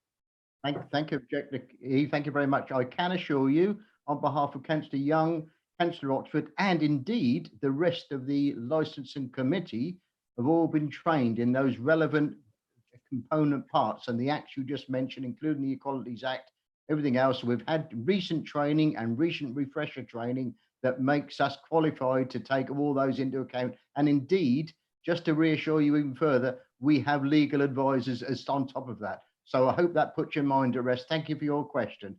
If you could. Okay, I've now final question. Yeah. Go on. Yes. Yes. Yes. Sorry. Could the councillors, each in turn, give me a yes or no answer in response to this simple question? Would you feel happy if your daughter, your sister, your wife were employed in the club or regularly passed by the club at night on their own? Well, I've got to rule that, sir, as irrelevant because I'm allowed to as chair, because that is not the question we're considering here today. We're considering a licence application and we're trained to do that. So that's an irrelevant question. I'm not expecting my councillor colleagues to answer that. Is that okay? If you could name me. Would you give them the opportunity to answer the question? It's irrelevant. I've ruled that is irrelevant. So thank you very much. Thank you. My next objector to hear is, and I'm going to hear one more and then give people an opportunity for a break, is objector F. Are you ready to unmute your microphone and explain your objections to the committee and to Mr. Saunders, please? Yes, can you hear me? Yes, I can. Okay, great. All right, first, I do live in St. Mary's, and I am, alongside objector C, concerned about the antisocial behavior coming to the venue and coming back across the venue as they walk forwards and backwards across Falcon Hill, use St. Mary's Garage. You know, I too live in St. Mary's. And this just adds another thing that we have to deal with in this neighborhood. I'm worried about the cigarette butts, the cans, the litter, the antisocial behavior. And as a woman, right now it is 7:25 at night. It's a gorgeous night outside. This club would be open in about 35 minutes. You know, I disagree with the sex entertainment venue that I feel unsafe, like what Objector E was talking about, walking by. I have a right to walk and feel safe in Colchester town. It is a great town. We do not need another sex entertainment venue. We have a rich, ancient heritage. We have a great wall. We've got some churches. I think we need to take pride in who we are, what we represent. We're Britain's first recorded town. And yeah, for the antisocial behavior, being a woman, walking around, I should have a right to feel safe. And we have this great, rich, ancient heritage. And I've got friends and family visiting from America and from New Zealand, and they want to be here. They want to know more. You've got this incredible heritage here in this town. You're so lucky. And I just think having a sex entertainment venue 30, 40 meters away, regardless if it's not open or not, you cheapen it. And that's my objection. Thank you. Thank you very much for that. I'll let Mr. Saunders reply to that very briefly. Yes, thank you. Yeah, absolutely. I think probably the best question to ask is a case of being a sex entertainment venue is the issue, or is it going to be the fact that it could be a nightclub is the issue, or is it just about people in general? I get with residents, you know, kind of nobody wants activities kind of near their home. You know, you have to appreciate that if you kind of do live in a town, you kind of expect, you know, a certain type of noise levels that you're going to get from that side. And certainly I understand from the other lady I spoke to there are obviously antisocial behaviour happening already there. But once again, all I can do really is just say that, you know, the type of audience we're bringing together towards Silas Summers is going to be very different to your kind of local Silk Road type places and those things. So we're going to be kind of a very mature audience. So hopefully the audience we're going to have won't be bringing the antisocial aspect to it. But like I say, you know, am I going to be able to police it, prevent it, full stop? You know, the reality, you know, I've got to be a realist and say no. But once again, I'm happy to work with residents, or I'm happy to run a monthly management meeting with local residents. The other lady I spoke to today, yourself, you know, I'm quite happy to address every single issue as best we can. So we've kind of got to work together. I appreciate Colchester's got some great heritage. I was born, you know, I was born here, I've been raised here. I know this town. Obviously, you're from America. I don't know how long you've lived here. I've certainly been here all my life, apart from the times I've kind of lived in South Africa. But certainly, it's my hometown. So yeah, it's once again, it's near the Roman wall. Get that, but the wall kind of stops before the premises even starts there. And when I look at it, the embassy building is part of the heritage itself. You know, as I said earlier, you know, at the end of the day, it was a nightclub in the late 60s, through the 70s, 80s, and early 90s. So it's part of the heritage as far as I'm concerned. The downside to that, obviously, being a local resident, if this building doesn't get taken on for a type of venue of sorts, look at the Odeon right now, very run down. And unfortunately, what's going to happen here, because it's such a big building, you either break it down to smaller parts, or it's going to be a club. It's not going to be Silas Summers. It's going to be a nightclub of sorts, guaranteed. You know, it's too big for a restaurant. It's going to be a nightclub, so you're going to have sound wherever you go. Either that, or it's going to become derelict, and then you're going to get crime, get drug addicts right outside your home there. Your house prices we devalue. That's the reality. That's going to happen. So, what we're proposing here is probably the best option. I get it, you don't want it around your neighbourhood, but certainly, it's part of the town, it's part of the culture. Embassy is part of, of the heritage as far as I'm concerned.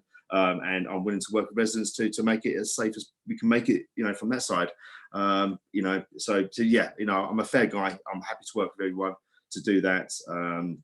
Obviously keep the sound down and so forth, work the crowd, like I said, it's an evolving process. I'm not going to get it right first time. I'd love to, but the reality is, it's going to be an evolving concept. We'll perfect it over time between us and the residents from that side. That's all I can do from that side. But I do appreciate your comments, and I get that.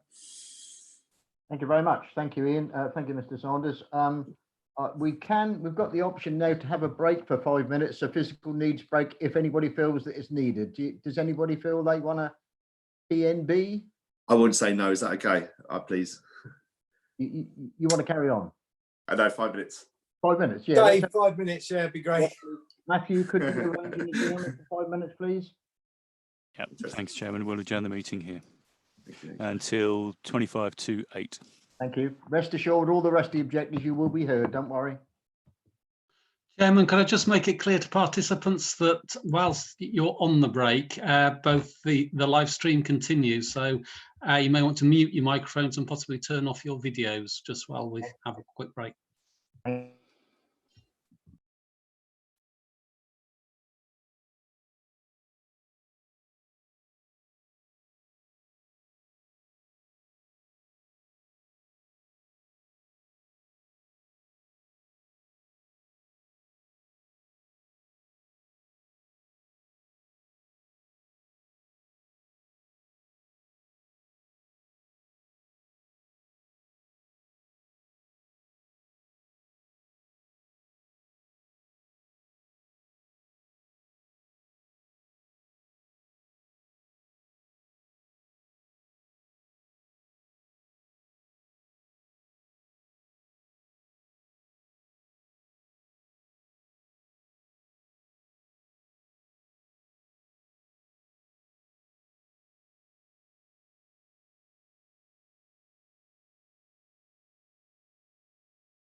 Councillor Harris, are you ready to restart the meeting? Thank you very much. Yes, please. Everybody content? Can everybody hear me all right? Yes. Thumbs up. Good. Thank you. We'll recommence the adjourned meeting. Thank you very much for that. I'm sure that done everybody a bit of good for a couple of minutes.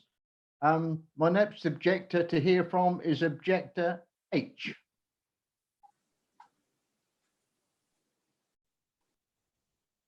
Objector H. Chair, I can't see they're in the meeting at the moment, although they have been this evening. I wonder if we could proceed on to the next objector, Objector I. Thank you very much. Perhaps we can come back. Thank you very much. We'll come back to Objector H if they return. Objector I, please. Thank you. Good evening. So I have a number of questions for the committee and for Mr. Saunders, but first for the committee. Mr. Saunders has commented a number of times that he's spoken to Essex Police and taken advice from them. I'm interested to understand whether the committee has spoken to the police about this application at all. No, that's not in the process. The applicant has applied for a licence. We've got the application in front of us. We've had objections. Our next step is to consider all those implications, the mitigations against the Licensing Act as stated, and that's our job. But do you seek advice from public bodies like the police and environmental health services in order to inform that decision? As I understand it, and I think Mr. Ridder will confirm, the police have been asked to comment and they haven't. Right, thank you. Dave, I thought I read in the papers that Essex Police had raised no objection. Is that right? Could John confirm that? John? That is correct. When the application comes in, he would have spoken to environmental protection from a noise point of view, and obviously the police, and they raised no objection. I think that's in the pack, actually. I think that's in the pack as well. It is, yeah. Right. Thank you. Thank you. So a number of questions for Mr. Saunders. Good evening. Hi. So you commented people don't like things on their doorstep. Just we actually supported a planning application for a health and wellness centre directly opposite our house because it was actually a change of use that was fully and wholly appropriate with the local use. So I don't think it's always the case that people object. But there's been a lot of discussion this evening about controlling crowd dispersal, and you mentioned in your initial statement about making that process as pleasant as possible. I'd like to understand a bit more about what that actually means. And actually, my greatest concern isn't with dispersal of the crowd at the end of the night. It's all of the people who show up and are rejected entry at 1 o'clock in the morning because they've had a bit too much to drink and then decide to wander up and down the street, causing a nuisance of themselves. In particular, Manor Road, where we live, has documented by environmental health that problems with noise canyoning because the noise echoes and so is much louder than it typically is, typically might seem to be. You also, just a point of information, you mentioned that not many people would walk past the establishment. I think actually, because of the location of the recently renovated pedestrian crossing, that's actually a key route for people going from town out to this side of Colchester. So another question, you've commented that some of the establishment will be used for bachelor and bachelorette parties. Or stag and hens, I guess. Typically, they tend to drive around in stretch limos or coaches. Where were you intending on those actually delivering the revelers to the location and then being able to pick them up afterwards? Because obviously there's no particularly suitable location immediately close to the pub, to the club. You've commented a number of times that this is not a standard gentleman's club and you just need an SEV for the, once a month nudity. How frequently actually are you planning on having nudity at the club? If it's more than once a month, how frequently is it? And how would that be different to the standard gentleman's club establishment? And why on earth do we need a licensing open till 2 o'clock in the morning if on a Wednesday night all you're doing is ballroom dancing? Couple more, sorry. You've suggested a very sensible sounding approach to working with the local residents of having these monthly meetings. I'd be interested to understand how we can ensure that you're held fully, or that the committee can ensure that those happen and that you're fully accountable and don't just become an occasion in which you sit there, you listen and go, okay, but I've got my license, so what am I going to do about it? I don't actually have to do anything about it. I appreciate, I'm not trying to cast aspersions of whether or not you would, I just want to understand what actually would have to happen. And lastly, as I said, you say a number of times you've spoken to Essex Police. I wonder if you could share details of who and whether they put any of that in writing or recorded any of that advice to you. Okay. Yeah, absolutely. Let's quickly just grab the name of the police officer quickly, so just bear with me a second. Thank you. Okay, no worries, just get that one. Yeah, so the guy's called Alan Beckett, who came to see us from there. So we discussed everything in detail. Obviously, things like the CCTV and the booze, things of security. Initially, I was trying to go to a slightly later time for Wednesdays. We both agreed. I'll bring that back down again to a reasonable time. So we changed that. Yes, we are going for 2 o'clock. Obviously, things like Rubik's and Cube around the corner are till 3 o'clock from that side. So yeah, we're going through that. So just quickly on your first point, Alan Beckett contacted me and said, listen, we're going to submit the report to the Colchester Council. There's no objections with what you're saying there. We believe, you've got the right skill set to do that. So you let me know, and obviously in the report here it does say, some of the documents there does say no objections from Essex Police, so they did submit that from that side. They're not concerned. I think it's great that we're kind of in the locality of the main police station there, which is great. I'm happy about that. It's good for me. I feel more confident. Yes, I appreciate being a Manor Road. You are party already to noise disturbance. So I get that. If there's any way, I could prevent that, then I would. How committed I am to the monthly management meetings, totally committed. I'm not going to hear a whole load of words and just walk away and think, well, I've got my license from that side. Like I said, I'm a fair guy. I'm an understanding guy. And, all I can do is give my promise that I'll address each of those issues. I may not be able to find the right solution for each one first time, but certainly, you've got my promise on my side that, I take the relationship with the residents very seriously from that side. Come to the bachelor and bachelorettes, or as you say, the hen and stags from that side. So we're looking to do those twice a week. If you look under solosummers.com, they're identified for Thursday and Friday nights. And the reason why we probably need more than one night to get dancers they typically need more one night's dancing opportunity to make money from that side. I won't be able to get any dancers if I said it's just once a week. They just wouldn't come because they would just go to another club where they can do 3 times a week. So I've had to take that into consideration from that side. But typically things like Saturdays, the cabaret nights, where there's no dancers. So, or, you know, kind of your drag acts, your magic acts, and, you know, live music and stuff like that from that side. We've also got dining events. We've got things like couples dine on Tuesday. You know, so to you know, reinvigorate your kind of love life back home, you know, so some nice food put on there. We've kind of got singles nights. So we've got singles nights, LGBTQ plus nights. Wednesdays, by the way, shuts at 12, you know, so it's not, doesn't go to 2 o'clock, by the way. So it's ballroom dancing, you know, those types of things. And the timetable may move around, but typically, you know, it's quite a varied event. We're not a strip club, as I say, or general club per se. You know, we're not about that, but there are, like you said, you know, there are events for that, but I've had to have more than one night per week to do that because I also won't get any dancers, they won't come. So I've had to, you know, to build those factors in there. I'm trying to remember all your questions there, so you want to kind of help me out from that side if it's framing up one there. I know you mentioned a few there, just yeah, trying to remember each. It was the management of people who are denied entry.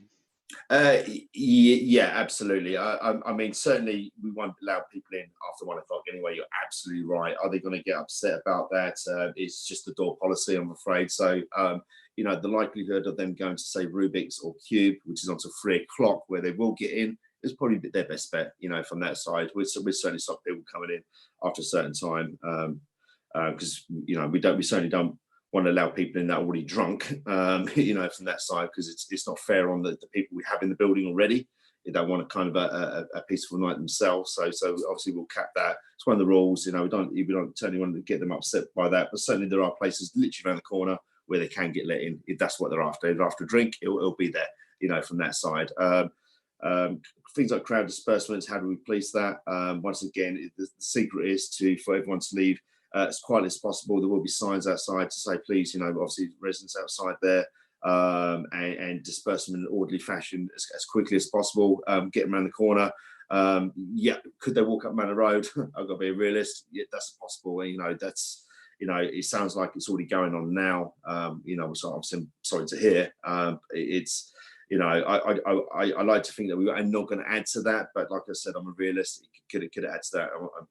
There's a possibility to that. But I think, you know, let's work together. You know, I'm happy to meet yourself. And like I say, you know, it's not going to fall on deaf ears. You know, I'm a fair guy. You know, I'm a good guy. You know, so from that side. So yeah, I'll address each and every issue as best I can. You know, that's all I can promise you from that side. You know, I just want to. I think once again, it's the type of audience we're bringing in here. If I find initially I was going to be 25s and over, like I said, there's a whole, you know, I've literally had hundreds of emails of support that I can't even reply to at the moment because there's too many. But people certainly, yeah, listen, I'm 23 years old, please, you know, can you drop the age? So I did drop it to 21. If I find out how to hit that is causing problems, I have to bring it back up to 25, then I'm happy to do so, to bring in more of an adult things in there. But like I said, at the moment, we're 21 years old, where people are generally a little bit more relaxed, they're a little bit more know themselves. You know, whereas 18, 19, 20, did we really know ourselves back then? You know, we were just probably a little bit more stupid back then. You know, nothing against that age group, but certainly, you know, you've got the Silk Road over the other side where they can go to and have that type of fun. You know, but it's bringing a typical different type of audience here. Like I said, we're a seated, weighted service. You know, it's a little bit different than a queue at the bar and trying to, you know, chat up the opposite sex and getting all the testosterone flying about from that side. So we're going to be a little bit more controlled, hopefully a little bit more adult, and hopefully bring a greater audience along to the venue. That's what we want to do, really. That's it. Is there any more questions there? I think you covered it. I mean, you've said a number of times, you know, unfortunately, you can't control the smoking, you can't control the noise. That's what you know. That's just how it's going to be. I mean, surely you could by just having this venue somewhere else, somewhere more suited. Yeah, absolutely. I mean, to control the smoke, this is why I want to put up the temporary structure, which is with padding and so forth, that we can allow 10 patrons at a time, which is manageable because I only fit 10 people in there. and somebody will have to wait till somebody comes out before they go back in. So I can control the smoking area to a degree, so I'm not too worried about that. But like I said before, the reality, because of the size of the venue, it's going to be a club of sorts. It's too big for a restaurant. It's over 3 floors. Hasn't worked as a restaurant. It's going to be a club of some sort. Solar Summers is the best option because our noise levels will be roughly 25% of a normal nightclub. You're not going to get away from it. The other opportunity is no one takes it on. The place becomes derelict. It becomes like the Odeon. The building becomes empty. Crime will go up. Your house prices will devalue, and that's the reality. That's what will happen. Thank you very much, Mr. Saunders. Thank you very much, Objector I. My next objector is Objector L, please. Are you ready to unmute your microphone? Everybody else to mute, please. Hello there. Yes, hi. Sorry, I was struggling with the mute button. Good evening. Thank you for having me. Thank you for listening to my objection. Lovely, thank you. Oh, yeah. Mr. Sanders and the committee. Just to explain my quick position on it is I live about 200 yards from the proposed site. I'm the very definition of a local resident. I certainly haven't been contacted at any point by any sort of working with the community, working with local residents groups. So I'm very keen to have any information about that. I've got just a couple of points to make, a couple of questions to the committee and a couple of concerns that have come to me really during listening to the previous objections. My fundamental and official objections to this are, as many other people have expressed, based on the sort of historic nature of the local area. Really, I've lived here a long time. I love it. I'm a long-time Colchester resident, and I noticed that people have mentioned before that its proximity, the venue's proximity to the Roman wall, to the Christian church, things like that. So I won't reiterate that because I feel that that's a clear and firm objection that many people have. I would like to add as well that it's very close to the Mercury Theatre, which is a big regeneration project, as we know, struggling slightly at the moment. But we also know what the identity of the Mercury Theatre is for Colchester. It's very significant for us.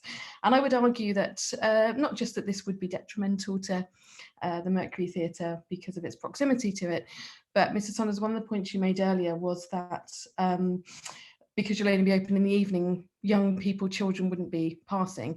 My position on that is that lots of families go to performances at the Mercury Theatre at all times of the day.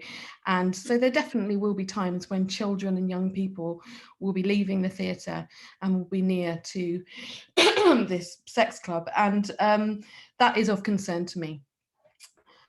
I myself have a family. I have 3 teenagers. I have no desire to see this in their vicinity, and there's no other way I can put that. I'd like to be more polite, but that's fine. It's a horrible idea to me. I have a teenage daughter, and I can tell you now, and I would like to make this very explicit to the committee, having this venue here on our doorstep will make a very real and material difference to how our family perform our life in Colchester. I don't feel that this is really an issue of it being like a nightclub. I remember the Embassy Suite from days of old. I was a teenager, used to get to gigs in there, have a lot of fun. So I don't necessarily have an objection to a nightclub, but I do have an objection to a sex venue. I have no confidence that this won't detrimentally impact our family life. And I would, in that respect, like that consideration to be taken very seriously into to really be taken into consideration. I won't be letting my daughter walk the way she normally walks. I won't be letting my sons walk the way they walk. So while it is very important that we consider this from the position of how this will impact women in the area, it will also impact men. And I don't think that should be disregarded. On that point, many of the comments that have been made have been to do, and I think quite rightly, and I fully support them, have been to do with how vulnerable this makes women in the area. And Mr. Saunders, I noticed that you drew a veil over a lot of that by referencing the fact that you'll have LGBTQ performers and people there as well. I would argue that that is also a vulnerable group, and that all of the objections made by the previous objectors are valid, whether we're talking about women as a class of vulnerable people or that group of people also, I think, arguably possibly more vulnerable. I am really sort of concerned really by your comments, Mr. Saunders, in this meeting, that you have no experience running these kinds of venues. The very fact that we're all here and objecting shows that there is just, locally, but on a more wider scale, there are serious concerns about the impact of a venue on its local residents, on its local community, and on local businesses. So during this meeting, I have come to have a further objection to this, which is I really object to someone running this business when they have no experience doing it, because it's a precarious business with a potentially significant impact on the people in it and around it. I don't really know that you're welcome to, but I don't know if you can tell me any more about your lack of experience about that. However, that is a question that or a point that I would like to make, and I would very much like to have minuted as a result of this, because I think it's a very serious concern for all of us that you don't have any experience doing this. So for me, that calls into question your ability to run it, to manage it, and to manage the impact on the local community. I couldn't help also being concerned by your discussion of the fact that the business model that you employ is to build up businesses and then sell them on, which for me as a local resident, I think, do I have any confidence in this guy's long-term commitment to this? And as part of that, really, whether he has any kind of long-term commitment to the local community and to local businesses.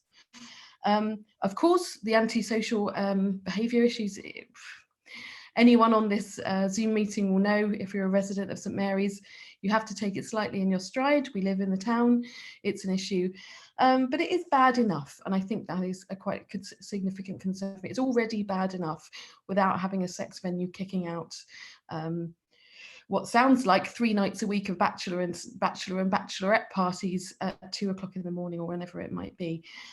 So I think, what we're looking at realistically is a very serious impact from antisocial behaviour, which we're already struggling with as a community here. You've compared it a lot to the Silk Road. I don't really know why. It's a club, but it's not a sex venue, so I don't really see why that comparison is valid. And equally, when we were talking about the fact, which coming back to one of my original objections, it's to do with young people. It's the impact on all the local schools. And I would argue that while, it's not ideal to have the club Climax in Colchester either, and I know you noted that there are schools near that, there are far fewer schools near that. And living where I live, I know what the footfall of young people is like, of school children, of adolescents. And I know that previous applicants have spoken about the Nova Centre, which is on Manor Road. So I see every day how many young people pass by that venue, going up and down the hill to the Sixth Form College, to the Institute, to the grammar schools, to all the schools on Norman Way, to the schools in the town, to the schools, to the Institute, everywhere. It's an absolute crossing point for youngsters. Now, they already all know about this because it's titillating, of course. And I think the fact that, they can't get into it isn't much of an objection. This to me is there's a much higher percentage of children and young people crossing paths with this than they would be with the roads down, with the club down the bottom of Queen Street. I would add to this as well that local businesses have been suffering lately in the light of COVID-19, and there's a great deal of work going into them to try and build up their businesses again. And I would question the impact of this business on other local businesses. It's going to be detrimental to the local area. People, I think, would be, while it sounds like you're going to be shipping in lots of people, which might be great at 11 o'clock at night, I would question what it does to the local area, to the businesses in the local area, to have this kind of club there. As I've said, this will definitely make a material change to the way my family conduct ourselves. And really, I suppose my final question for Mr. Sanders is, what is it you're taking away from this meeting? Because I haven't seen you make a single note about any of our concerns. And as you will have noticed, many, many people on this call are concerned about how you're going to manage your relationship with local residents going forward. And you've made many promises, but unfortunately, I haven't really seen you record any of them. And that's of concern to me, because what people are looking for here, really, what local residents are looking for, is for you to take seriously the impact this will have on our lives. I have a final point which I'd like to make. I noticed on your website that you make a big point of saying, on the point of community, that this is not just a sex venue, this is a community venue, and you claim that you will be open for meditation, yoga, Pilates, group therapy. You haven't referenced this on this call as far as I know, and I would add for the committee my concern about the impact on a very excellent local business, which is the Manor Health and Wellness Centre, which I think one of the previous objectors mentioned at the beginning, a business that was wholly supported by the local community and which has really given fantastic value to us. I would be concerned. So my question really for Mr. Sanders is, I guess, why haven't you spoken about this at all? And I'd like to know what your plans are, because I've heard about you employing dancers and bringing in hen and stag parties, but you haven't spoken at all about the group therapies you're planning on providing. And for the committee, I would just like to reiterate my concern that if that is a genuine prospect for this business, that there may be a very detrimental effect on a very excellent local business, which, as I say, is the Manor Health and Wellness Centre. Thank you very much, Objector Al. Over to you, Mr. Sanders, please. Okay, I think obviously there's a whole load of comments there. So I think first things first, obviously kind of start the conversation up with saying it's a sex club. I think we just need to realise that's kind of a headline from the newspaper. You know, we're not a sex club. I mean, that's the, you know. You're applying for a SEV venue, so it's, you know, with nudity and within the category of sex That's shops correct. and stuff like that. So it falls within the same category. That's fine, but we're not a sex club, you know. So it requires a sexual entertainment venue license. Yes, it's going to be 2 nights a week for the bachelor and bachelorettes. I know you mentioned 3 nights, but it's actually 2 nights from that side. I know you kind of questioned my experience. Absolutely, you know, I've never run a SEV before, but like I said, you know, I built business from the ground up. This is a different type of business for me because it's obviously memory of solo Summer Saunders, my late wife. So, am I building this business up to sell it? The answer is no. I've got out of the software world and want to concentrate on something new in her memory. You know, obviously it's a way of kind of relieving my pain. You know, she was by far the best dancer as far as I'm concerned in the world, and certainly very famous in South Africa. So I'm dedicated to this project 100%. But like I say, yeah, 100%. I would have put my hands up and say, have I run one before? No. But there's certainly nothing different to run the business from this side to anything I've ran before. And I obviously know the industry inside and out. You know, so do I have the skill set? The answer is yes. Am I dedicated to it? Yes. I appreciate your nervousness from your family side. And Sorry, certainly, if I could just reiterate, just so that you could answer the question I asked, is my concern about you not having any experience in running this kind of business is, if I can be blunt, not whether or not your business is successful, whether it fails, but if you don't have the relevant experience to run this, I question whether you have the relevant experience to really mitigate the impact on the local area. That's my concern.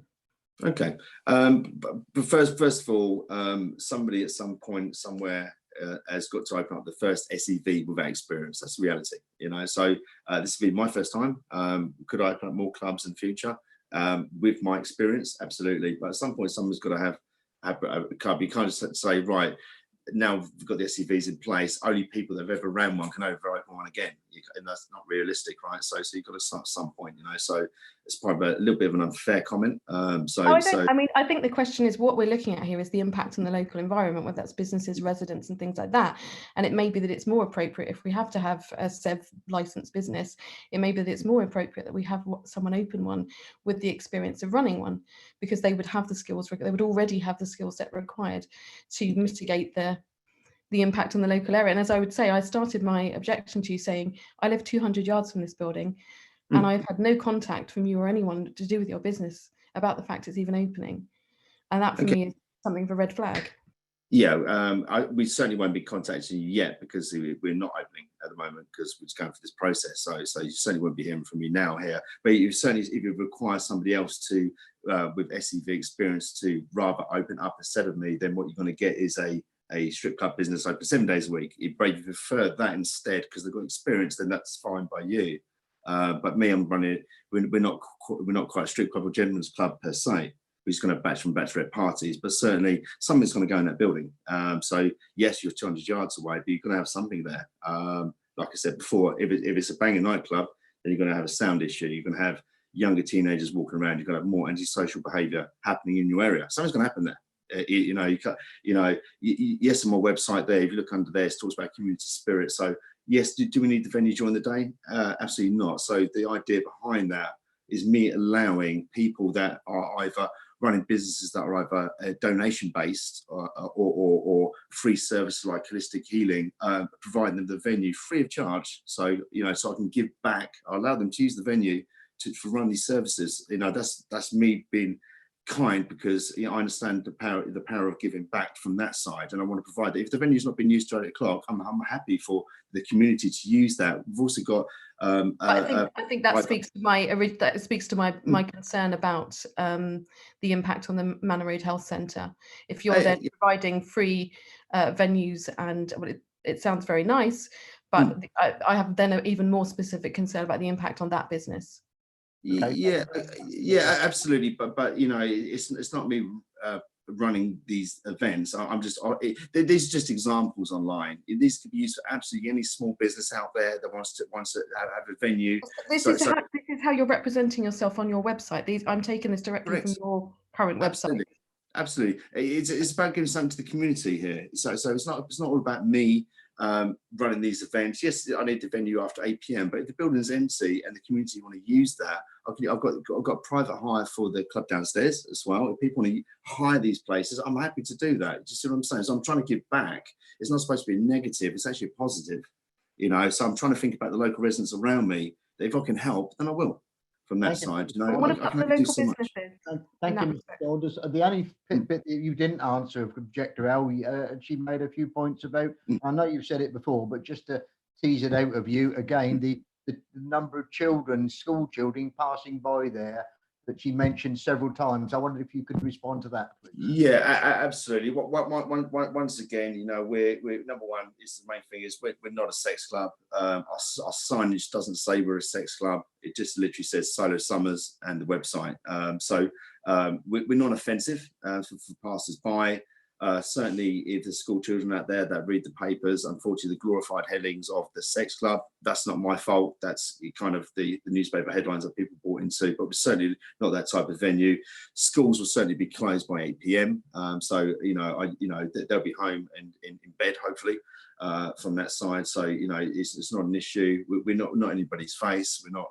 There's certainly no visual elements outside the building to advertise, and we're not a sex club anyway. So and yes, we're near the theatre, yes, we're near the arts centre, and as far as I'm concerned, we are an element of theatre. We are an element of art. So I believe we're quite correctly positioned in the cultural quarter. From that side, we are what we are. We're a very unique business. What we're offering here is very new. It's new concepts that we're bringing people together. And obviously, when you talk about the LGBTQ plus being a group that are at risk, I don't really understand that comment, because it's the amount of people that have contacted us from that community that really want this. So from your, I would just add though 2 points. Yeah. First, when you mentioned the Arts Centre, you highlighted that yourself. The Arts Centre itself actually is a kind of venue that does have quite a lot of young people that will attend it, whether they're 18 or under. They quite often have late kicking out events that are available to kids that are 18 and under, 18 and over, even though they might not be coming to your club. So I think actually what you've done is reiterated my concern about young people in the area. What I meant by the LGBTQ group being vulnerable, just to be clear in case I wasn't clear, is that the reason I mentioned that is there's been a lot of discussion in this meeting about how much more vulnerable women in the area will become, either through visiting, performing at, or frankly being in the vicinity of this club. I think it is astonishingly naive of you to make a statement saying that you don't understand why I would refer to the LGBTQ community as vulnerable. I think we all know why that's the case. And I also find it interesting that you reference it. The reason I mention it is because you referenced it in one of your previous responses to another objector who, and you did that by way of sort of referring to the fact the club there'll be LGBTQ nights and stuff. That's not mentioned on any of the events on your website. So it feels like something of an afterthought. I think it is very naive and possibly offensive to not understand the fact that the LGBTQ society, groups are vulnerable as a group. I think it's well acknowledged that they are. Yeah, just quickly, if you log onto the website now, look under Saturdays on the lower club, LGBTQ+, it mentions it on there.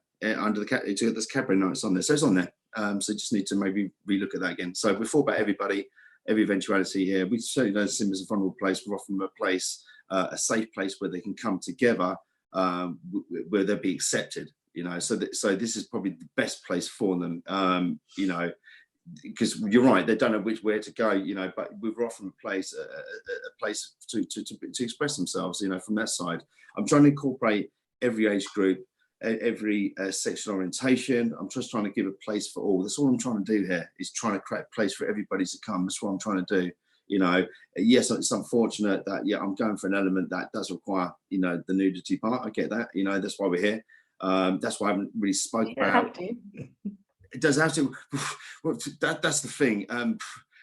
Could it evolve to something completely different where it drops off? Absolutely, 100%. You know, and there's a possibility that can happen. I won't lie to you. It's Solar Summers is an evolving concept. Could it evolve to the point where that bit disappears? Absolutely. If people don't want that, then it will change. It's an evolving concept. I'm literally, you know, but there's a whole lot of people that do want it. You know, so I'm going to allow the people to shape this business, whatever it comes out as, whatever Solar Summers comes out as. I know my wife's Solar Summers. I think it sounds as what people are looking for, if I can be blunt. I think people are looking for assurance, local residents certainly looking for assurances from you that you are in control of what this business is going to do.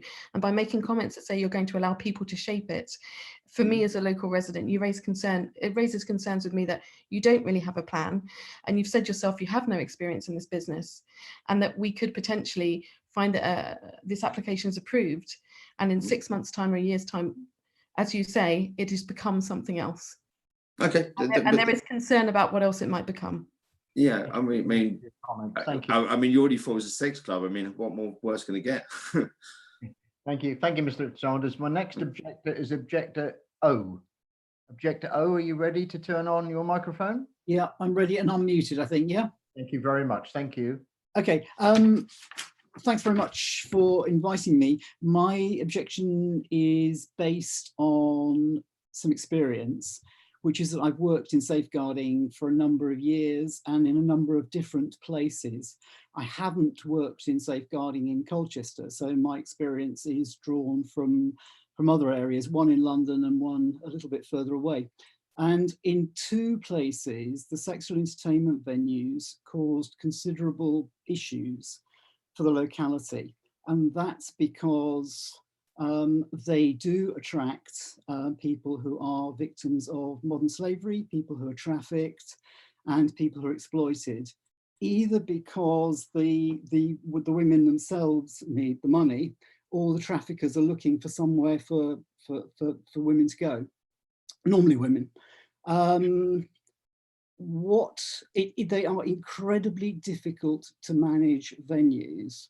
And I really am concerned about the applicant's lack of experience here. And I know that's been said about a few areas, but thinking of one of the venues, the owner was presented with forged documents, which were actually quite difficult to detect. Also, women who were purporting to be other women who'd got genuine documents. So the whole thing is quite difficult to police in the widest sense. Mr. Saunders also said earlier, will I get it right first time? No, and albeit that was another context.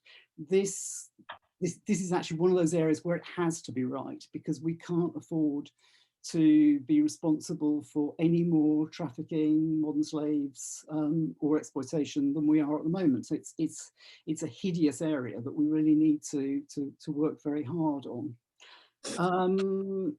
So I am concerned when he says he hasn't got the experience, and I know what he said about that, but he will be faced with some incredibly difficult situations, some very plausible people, some very vulnerable people. So I mean, I think both he and licensing need to be very clear that he's got good vetting systems in place. And he mentioned that performers would be self-employed. I suspect that's more difficult, because if you've got someone who's self-employed and comes along and self-employed, what documents can you see? I mean, I'm no expert in that area, but I have to say that rang some alarm bells with me. So I'm just speaking from experience of a couple of venues where there have been significant problems. The lack of experience is a concern. It's something that just needs to be absolutely right. And people are very manipulative, and it's a very difficult area to work in. So that's my comment and concern from my experience. Thank you very much, Objector. There you are, Mr. Saunders. A new theme: safeguarding and protection of people from harm. Absolutely. So basically, what I have with the club there, I've got a management team made up of 4 female individuals. Okay, that basically run the show. So I'm surrounding myself with people that do have experience. So one person in particular, Natasha, she has experience of looking for the right IDs and forged documents from that side. We're certainly against any form of human slavery or something like that. We do have the house mother to control the welfare from that side, but certainly our whole admin process would be documented. Stuff would be scanned. We're going to look for fraudulent documents, but I'm surrounding myself by people that do have experience. It doesn't matter whether I don't have direct experience myself. I surround myself with the right people that do have those skill sets, you know, so you have to understand that. So we're very clear, we're an all female management team. Yes, I put this together in memory of my wife, so sometimes I get that, but generally I'm surrounding myself with the right people that do have the expertise around that. And certainly Natasha has experience in the entertainment business over many years, and she's actually over here in the corner, actually over there. She's actually the relief manager that we're working full time alongside in the bar itself. So yes, we do have the skill set with us. It's not just about me running the show. I just surround myself generally with people that do know what they're doing from that side. But certainly things like human slavery, stuff like that, we don't support it. We don't want anything to do with that. And certainly everybody that comes into the business will be double checked. Their backgrounds will be double checked. Their documents will be double checked. You know, we want to run a very clean, above board business here, and leave no stone unturned. That's what we're going to do, and you know, that's what we exactly want to do. Thank you very much. Thank you. My next objector is Objector S. Yes, thank you. Thank you. Can you hear me? Yes, Thank you. Hi. Hello. Mr. Saunders, you say that it's not a sex club. You said it's not a strip club. You said it's not a nightclub. Well, I wonder what it is. You implied that really applying for an SEV was a sort of optional extra that perhaps you didn't really need, bearing in mind the nature of your business. But when you look at what you have actually applied for, you've applied for topless pole dancing. You've applied for nude lap dancing, totally nude lap dancing in purpose-built booths. And I see that they're noted on the application. So you're putting in poles for pole dancing, you're putting in booths for lap dancing. You've talked about striptease. Well, I think that probably does make it a sex club and a strip club and a nightclub, but I guess we're going to disagree. But because of the activities you want, you need a SEV. And because of all that, I think it's inappropriate for this area. It's a residential area. Charles May House in Church Walk is just literally feet from the Embassy Suite. It's just over 8 feet. And Charles May House is home to elderly residents of a sheltered housing scheme. And some of them are frail and vulnerable. They're within 8 feet of your building. And some of our windows actually overlook the entrance to your building. They actually directly overlook it. So I think it's inappropriate. There's not just Charles May House, there are many other residential streets and areas very nearby. So I think it's inappropriate for a residential area. I think it's inappropriate because of the character of the neighborhood. I won't repeat what has been said, but I think it's absolutely disastrous if people driving up Balkan Hill to visit the town as their first taste of historic Colchester, they see a sex venue. I just think that's wrong.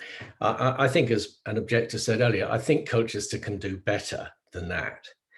I think it's inappropriate because it's near schools. School children will be passing by on their way to and from. So for all those reasons, I think it's in the wrong place. But I would particularly like to emphasize the noise aspect. We're talking about much longer opening hours than pubs. So we're talking about people dispersing in the early hours. I mean, you may have a closing time of 2 o'clock in the morning, but I think everybody knows that if it's closing at 2 o'clock in the morning, you're still going to have people milling around until much later, getting taxis and so on. And so that's going to create noise.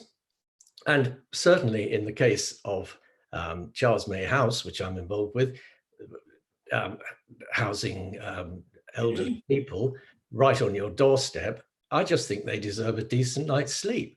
2 o'clock in the morning is just too late. So that's it. I won't repeat what everybody else has said. I hope you've got the flavour of my objection. Okay, absolutely. So yes, I think you're obviously get confused where a 6 Club, gentleman's club, and I get that because we're a multi-entertainment business. Yeah, I think you get confused. But yes, we do need an element of bachelor and bachelorette parties that do require more than one night per week, but not every day per week for that. So yeah, we do require sex and venue license for certain aspects, but certainly we're not a sex club, etc., etc. I think people driving up Balkan Hill, but like I said, they're only going to see the signage that says Solo Summers, so no one's going to be offended by that. Obviously, you've got the other side of town is a place called Climax, which is a little bit more descriptive on what it's all about, which is actually a strip club from that side. There are heritage parts around there, whether it's a castle or the priory or schools nearby where people walk past during school times. That's all going on over there. So the best real question to ask the council, has Climax been an issue for residents around there? And they've got residents that are very close. So they've got exactly the same issue over there. So what you can work on statistics with places going for 10 years as to whether it's an issue or not. So certainly the police and the council would have that information. So my chat specialist police, the answer is no. So I go by that.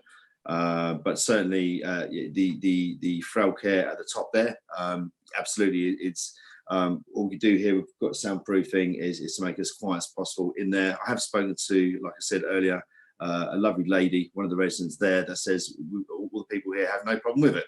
And I said, really? She was lovely. I said, no. She said the warden tried to get us to sign some piece of document, but refused to sign. We said, we want it. It's okay. I said, that's fine. It's brilliant. She's a lovely lady.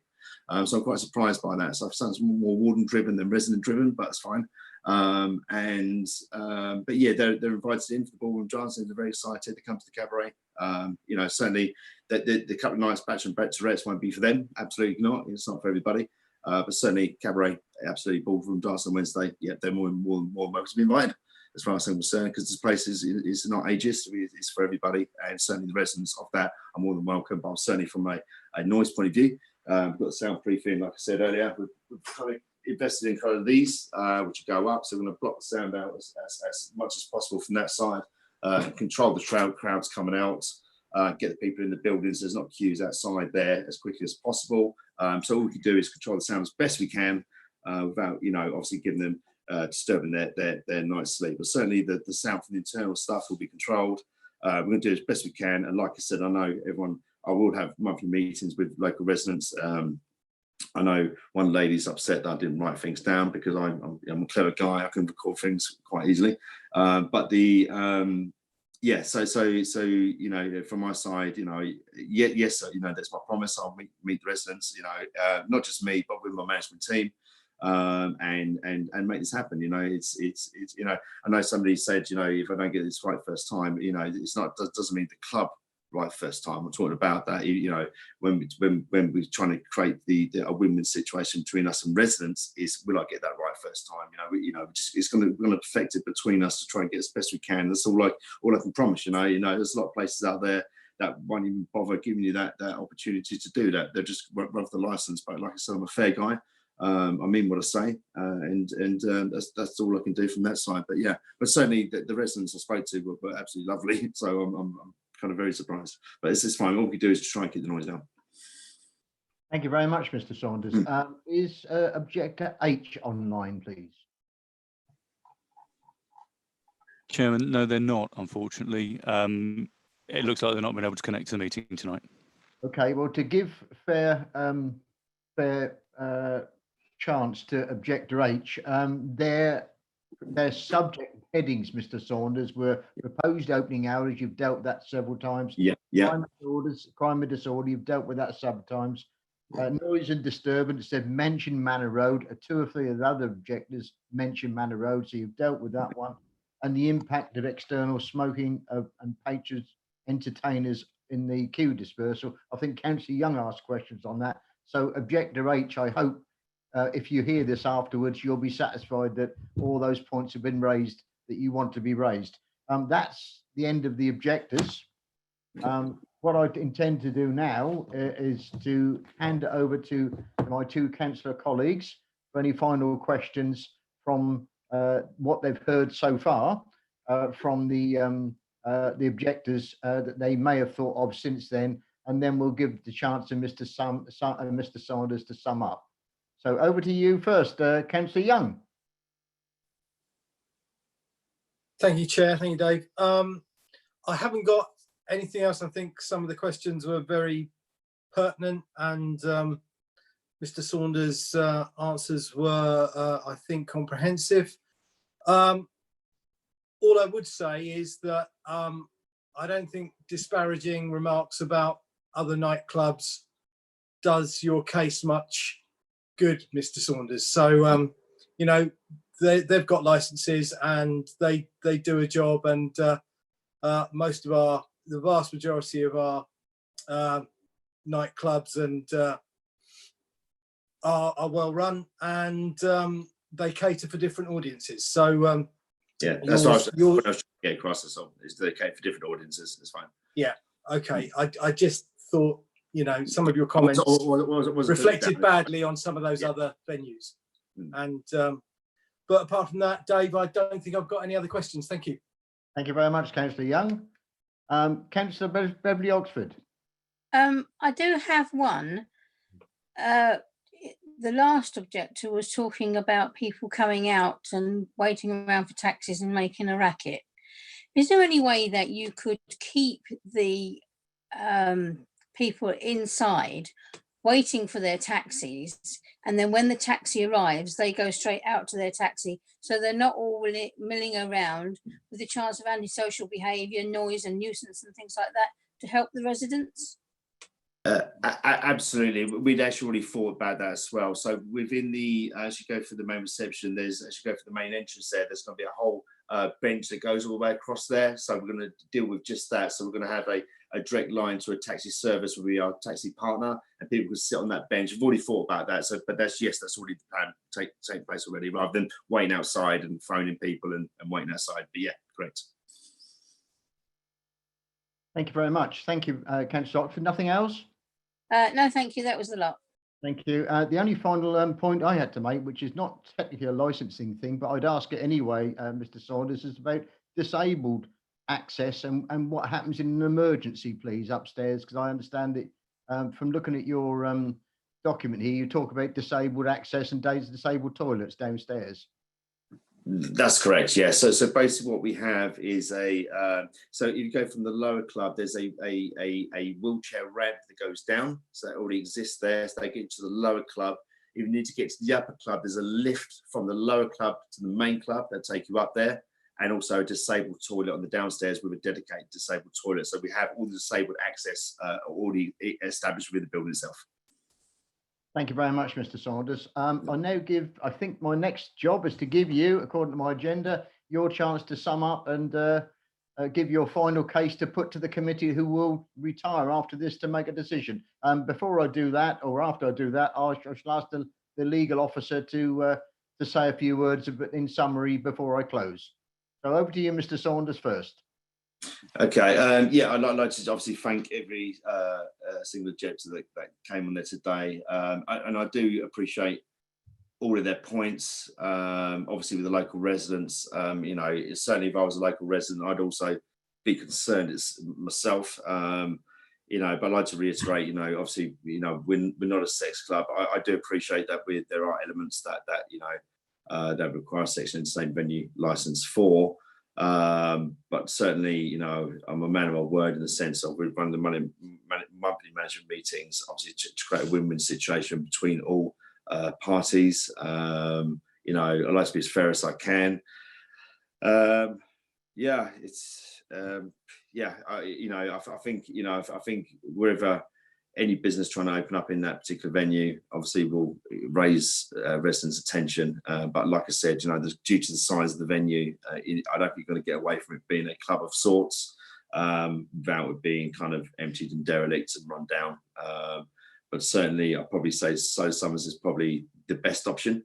In a sense, because the music is roughly 25% of what a normal nightclub would be, but certainly due to its size and the fact it used to be a club for so many years, hasn't worked as a restaurant, it will eventually go back to a club. If it's not So Summers, it'll be something else, or if not, it'll run derelict, increase crime and reduce house prices around the area, and eventually get knocked down and turned into flats. Yeah, those are kind of the real options there. So I like to think that we're probably the best option. I appreciate the newspapers haven't helped me in the sense of sex club. It hasn't helped me at all. Like I said, my mum's not even talking to me, and I love my mum very much dearly, but she obviously brought it to the headlines, but hopefully I'll repair that relationship with her herself. But yeah, it is what it is. Thank you. Thank you very much, Mr. Saunders. I'm required to ask the legal advisor whether there's anything else to be raised or settled before these proceedings are closed. Chair. Yes. Can I, sorry to come in again. Sarah White, the licensing officer, has indicated she wishes to add something final, if that's all right. Yes, please do. Thank you. Thank you, Chairman. It was only a very small point, actually, but just to clarify the issue on the smoking shelter. I know there was some talk of that earlier, but just to be aware, and I'm sure members are aware, that it cannot be substantially enclosed. So in terms of noise, members may wish to just remember that in their considerations. Thank you. Yeah, yeah, there'd be no roof. Rebecca, did you want to have any closing remarks before I close the meeting? Yes, I will. I appreciate the opportunity. Thank you. I just want to remind everybody at the meeting that we convened today under the Local Government Miscellaneous Provisions Act 1982 and not the Licensing Act 2003. I just want to make that clear distinction. We're not hearing a licence in that respect. I'm going to be advising the committee very clearly on Section 3 of said Act 1982 and the law that governs their decision. I also have a duty to advise them on the Crime and Disorder Act, the Human Rights Act, and the Public Equality Duty. So I wanted to make that very clear to the objectors that that is being fully considered. And also that while the council has a policy, particularly in relation to the location, the committee today do have to hear the case on its merits. So they're not absolutely bound by that policy if they feel that the case has been made out either way. That's all. Thank you. Thank you very much. And that's very, very well summed up. What I'd also like to say in closing is to thank, on behalf of the council and the licensing committee, all of the objectors and the eloquent way they put their cases across, both in writing and in person here today. So thank you very much. My final remarks are to close the meeting and say that the decision from this meeting will be declared tomorrow on the website and in writing in the next few hours after the close of the meeting today. So you won't get the decision tonight, I'm afraid. Okay, thank you very much. I'd like to declare the meeting closed, please, Matthew. Chair recorded. Thank you. Thank you, everybody. Thank you very much. Lovely. Thank you. Thank you. Bye-bye.